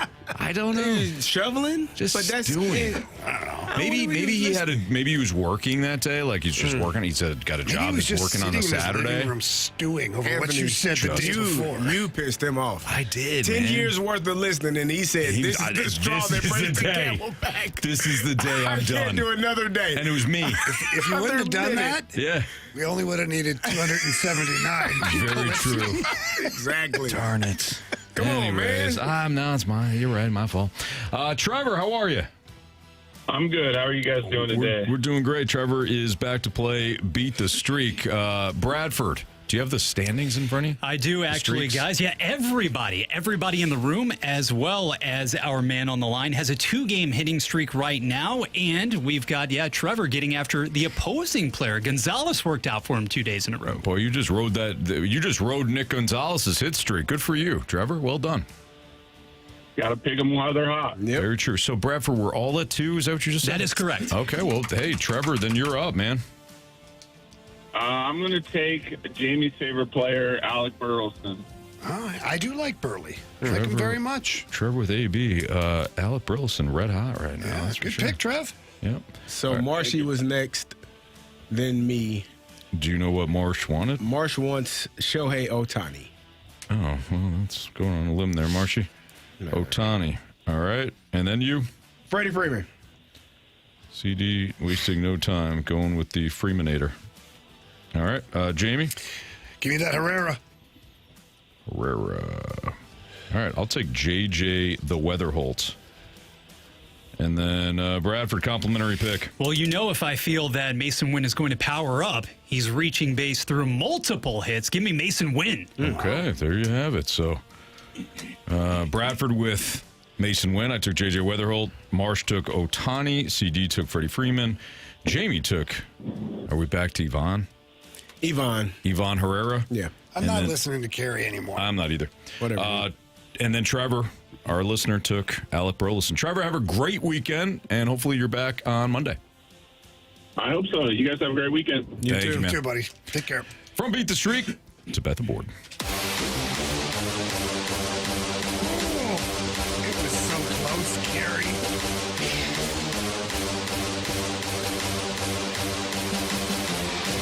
Congratulations to our guy, Carey Davis. Yeah. Carey Davis. After CD won. Was this back-to-back, right? March and April? February and April. February and April. So CD's rolling now in Bet the Board. And by the way, we're going to draft on Monday. When Marsh is back, we'll draft. So the stats will count from today. Indeed. But, Jamie, you were real close. Man. So was I. Until the Hawks game started. Ooh, that was the greatest text ever. I texted the group chat just about, because we had talked earlier about the... Jamie nailed it. Let me pat you on the back here. Oh, thank you. All right. I asked Jamie, and this is all on air. I asked Jamie yesterday to give us a final score, because you said Minnesota closes it out. I said, what was the final score, right? I think we're trying to buy time, to be honest with you. And Jamie goes, well, it's going to be 3-2, and then Minnesota's going to hit 2 empty netters. 3-2, 2 empty netters. Yeah. And he called it 5-2. So, Jamie, well done on that. Thank you. You hit it. I mean, exact score, played out exactly how you said it. Thank you. So now... I texted the group last night because I was in just as much shock that happened the way it did. And Anthony responds with... One of the teams in my parlay lost by 51 tonight. F you, Jamie. And I just put a laughing face emoji because 50. They were down. They were down by 47 at halftime. They were down by 61 at one point in that game. Like it was bad, man. And when I texted you, I said, Anthony, you should have. You took the Hawks minus plus 2.5. Yeah. I was like plus 250 would have been better. 250 points. You guys aren't going to believe this. This is funny. Somebody on Twitter earlier today said this. It was actually last night during the game. He goes, "This Atlanta Hawks game might be the worst pick in podcast history." Now, I also gave it out for the spread zone. I'm like, one of the picks that I like. Blah, blah. No. Guess what the name is of the person who tweeted that at me? Patrick. What does he look like? Oh man. I just responded to him. I just responded to him. I go, "Hey Patrick, you're 100% right." So last night when I was helping coach Madeline's softball game, so I just happened to check my phone in between, innings, and I saw Carey's text about, you should have taken him plus 200 and something, right? And at first I read it, I'm like, oh, they must be winning because he must mean the money line. Yeah. And then I checked the score. I'm like, oh, God. They didn't even finish third in that game. Was rough, man. They barely made it into the building. Like you gotta cut everybody after that, right? Like everybody gets fired. It was one point where OG Anunoby had more points himself than the Hawks did. Oh, he had like 23 points and the Hawks had 22. I mean, that's just disgusting. I was like, what are we doing? Yeah, that was bad. Yeah, so Jamie almost hit his parlay. Well, I missed it by one. Had they one goal? Had anybody scored one more goal in the first period, I would have beaten Carey. Wow. But Carey wins. Yeah, nice job, Carey. Well done. So Carey has the first selection tonight. Give me Shohei Ohtani plus 2.5. Let me make sure. Yep, I can't. Yeah, because it's not one. We know it's not 1.5. That's not. Plus 2.5 hits, runs, RBI. Okay. Jamie, you did finish second. Give me the Sabres on the money line tonight, minus 122. Okay. I'm going to try the first fives were treating me pretty well. Actually, no, I actually meant that. So give me those stupid Mets minus 115. Oh wow! First five. Really? First five tonight. Did we get Marshy's bet? Minus 115. They are playing Marshy sent one in. The Angels of Anaheim, Los Angeles, California tonight. Marshy we didn't give Marshy's bet. He wants Alec Burleson. 2+ hits. Is that right? Is that what you got? He said Alec Burleson or Shohei Ohtani. Either batter. I guess he wondered if someone took it. Yeah, so he'd give him Alec Burleson because he put his name. Well, because he had the last pick, so he gave us a couple selections. Yeah. So Alec Burleson 2+ hits tonight. That's his. All right, and complimentary pick from Bradford Browns. If you're coming at the King in Game 6, that is, you'd better not miss. The Lakers are 3.5-point underdogs in H-Town tonight, but this one is not going back to Los Angeles. Austin Reeves carries the offensive load. LeBron does his thing. If he has to play more than 40 minutes, so be it. The Lakers win straight up on that money line. Getting done. Man. There you have it. You know it. You're crazy. You know it. We'll talk. We'll upset tonight. Have you been pleasantly surprised by DeAndre Ayton? Honestly, that's a serious question. He's actually been playing. They don't run any plays through him. He just gets offensive rebounds and putbacks and does a great job. So, yeah, he's been playing really well. All right, Jamie, don't think that I have forgotten about your suspension. Get out of here, and we will wrap up the show with criticisms, compliments, and 3 stars of the day next on 101 ESPN.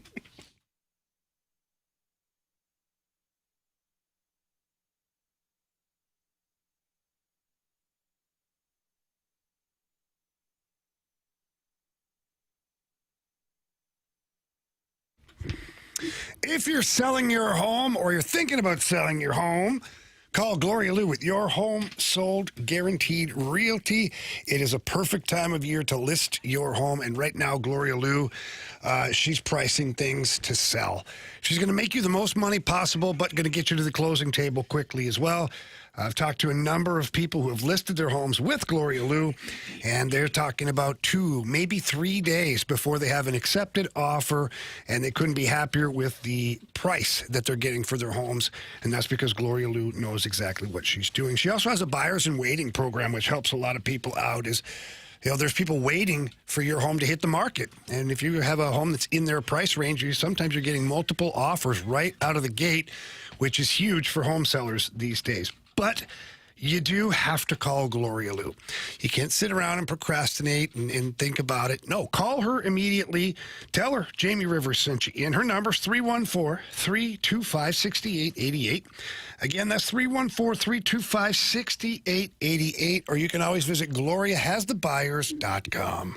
One of St. Louis's longest-running podcasts, The Morning After, is available wherever you get your podcasts. Featuring Tim McKernan, Doug Vaughn, Martin Kilcoyne, and Jackson Burkett. It is our pleasure to welcome to the show Cardinal President Bill DeWitt III. I mean, anytime you're going backwards in a revenue stream of that magnitude, there aren't a lot of attaboys in the front office. The Morning After. Find out more at TMASTL.com. Brought to you by Brown & Crouppen. Get a free injury consultation with a personal injury lawyer at Brown & Crouppen.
American Hockey League Calder Cup playoffs can be heard exclusively on 101 ESPN. Tune in tonight for Game 1 of the Atlantic Division semifinals between the Springfield Thunderbirds and the Providence Bruins. Puck drop at 6:05 p.m. on your home of the Blues. 101 ESPN.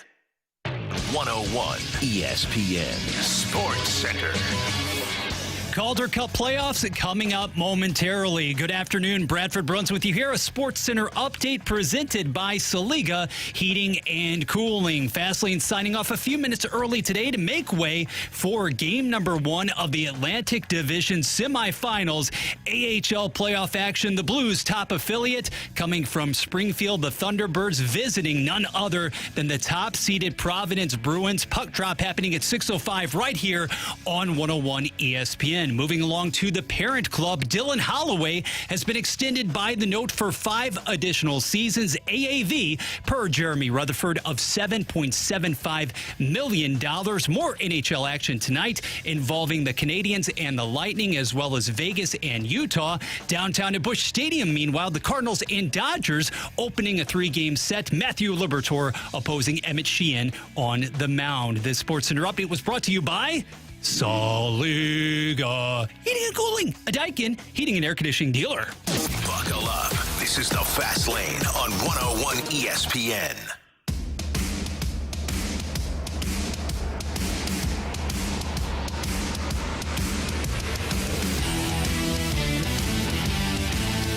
Well, as Bradford noted, we've got Thunderbirds Bruins game 1 with the puck drop at 6:05. So we will have some pregame for the Springfield Thunderbirds coming up here right after we sign off today. The show can be found online at 101ESPN.com or via the 101 ESPN Dobbs Siren Auto Center's mobile app. All the podcasts brought to you by Schaefer Door Company. All right, Bradford, you got some criticisms and or compliments. Criticisms and compliments. Presented by Bet365. With Bet365 early payout, you win even if they lose. Get paid out instantly when your team goes up big, even if they blow the lead later. Bet365. Winning is everything. Lots of positive thoughts coming from the Snake Pit from the text line today, including some sentiments shared by Tim's Offshore Bookie. You guys are great. I've been listening for a long time. Huge fan here. A lot of conversation also surrounding our friend, contact, I guess you could say, from earlier in the 5 o'clock hour. He's been a mainstay, though, on the program. You know, Stalter, your guy. Patrick? Yeah. Patrick H? Yeah. Well, hey. Maybe some wellness checks requested? I don't know. The one thing I know is I love his passion. Still want to know what I said the day before. I think you guys are on to something. We gotta figure that out. Yep. Yeah. Bradford, you got any more criticisms and compliments? Or just a lot of good vibes generally from the 314-636 going into the weekend. No doubt about that. So, yeah, people are excited as well.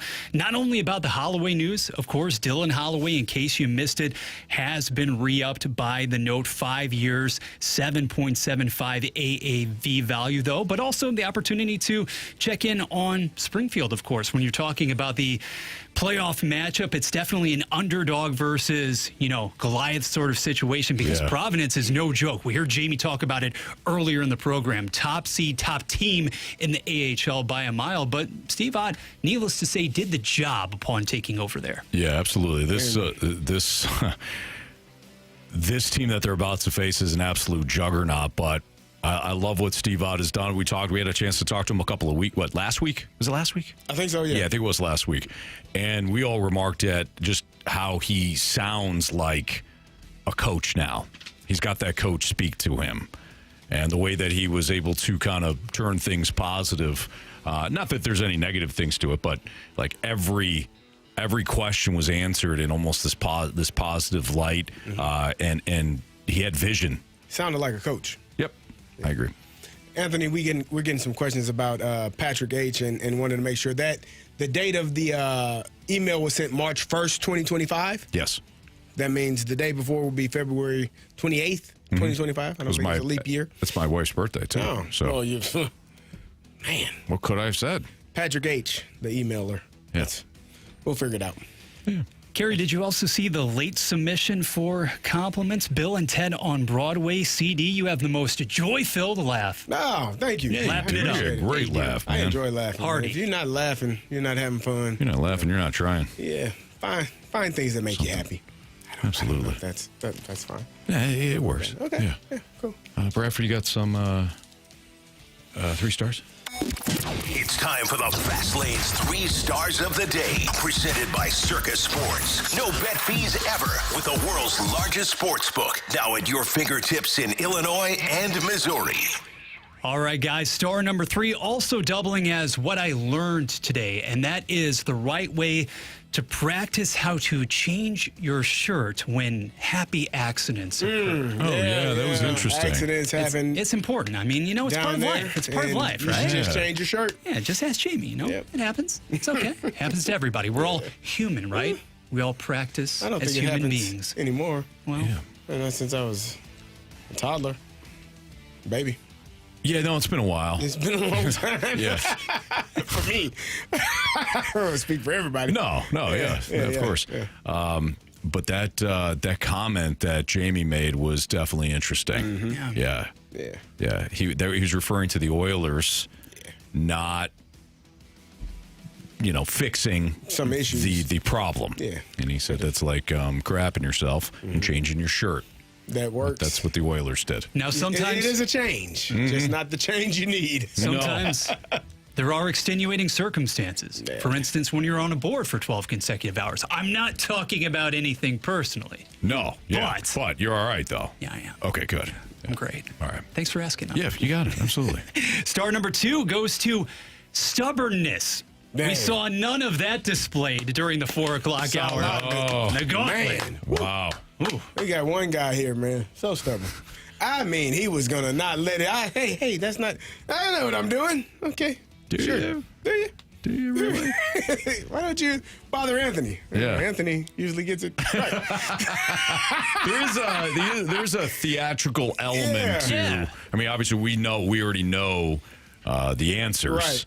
and we know who won because we're looking at the sheet. But the person that's playing, the people that are playing, don't know. Right. And so you got to give them a little something to. The first time I did that by mixing up like the questions to make it sound like we at least have a drama. BT looked at me like, "Whoa, what do we do? What are we doing? What are we doing?" just trust me. And we kept it that format ever since. Here's what I know: it was a fantastic gauntlet. Justin did his thing. He did. He was very good. He challenged you very much so. But I'll have to look at the overall record this year. Baseball, you've been impeccable. Football, that goes without saying. Hockey, you are Tony Hockey, of course. Well, yes, thank you. And random, too. What a turnaround. Yeah, it was been a good year for Tony. Yeah. Now, I did post a 0. What was that in? I think it was baseball. It was baseball because I got the White Sox question wrong when it was the Cardinals. Youngest team. That was not the Nico Horner day, though. No. But I did lose that day, too. I lost back-to-back days. Oh, man. But I've recovered, which is nice. Well, thank you. All right. Proud of you. Proud of you. Last but not least, the number one star of the day on this Friday as we head into Springfield Thunderbirds hockey.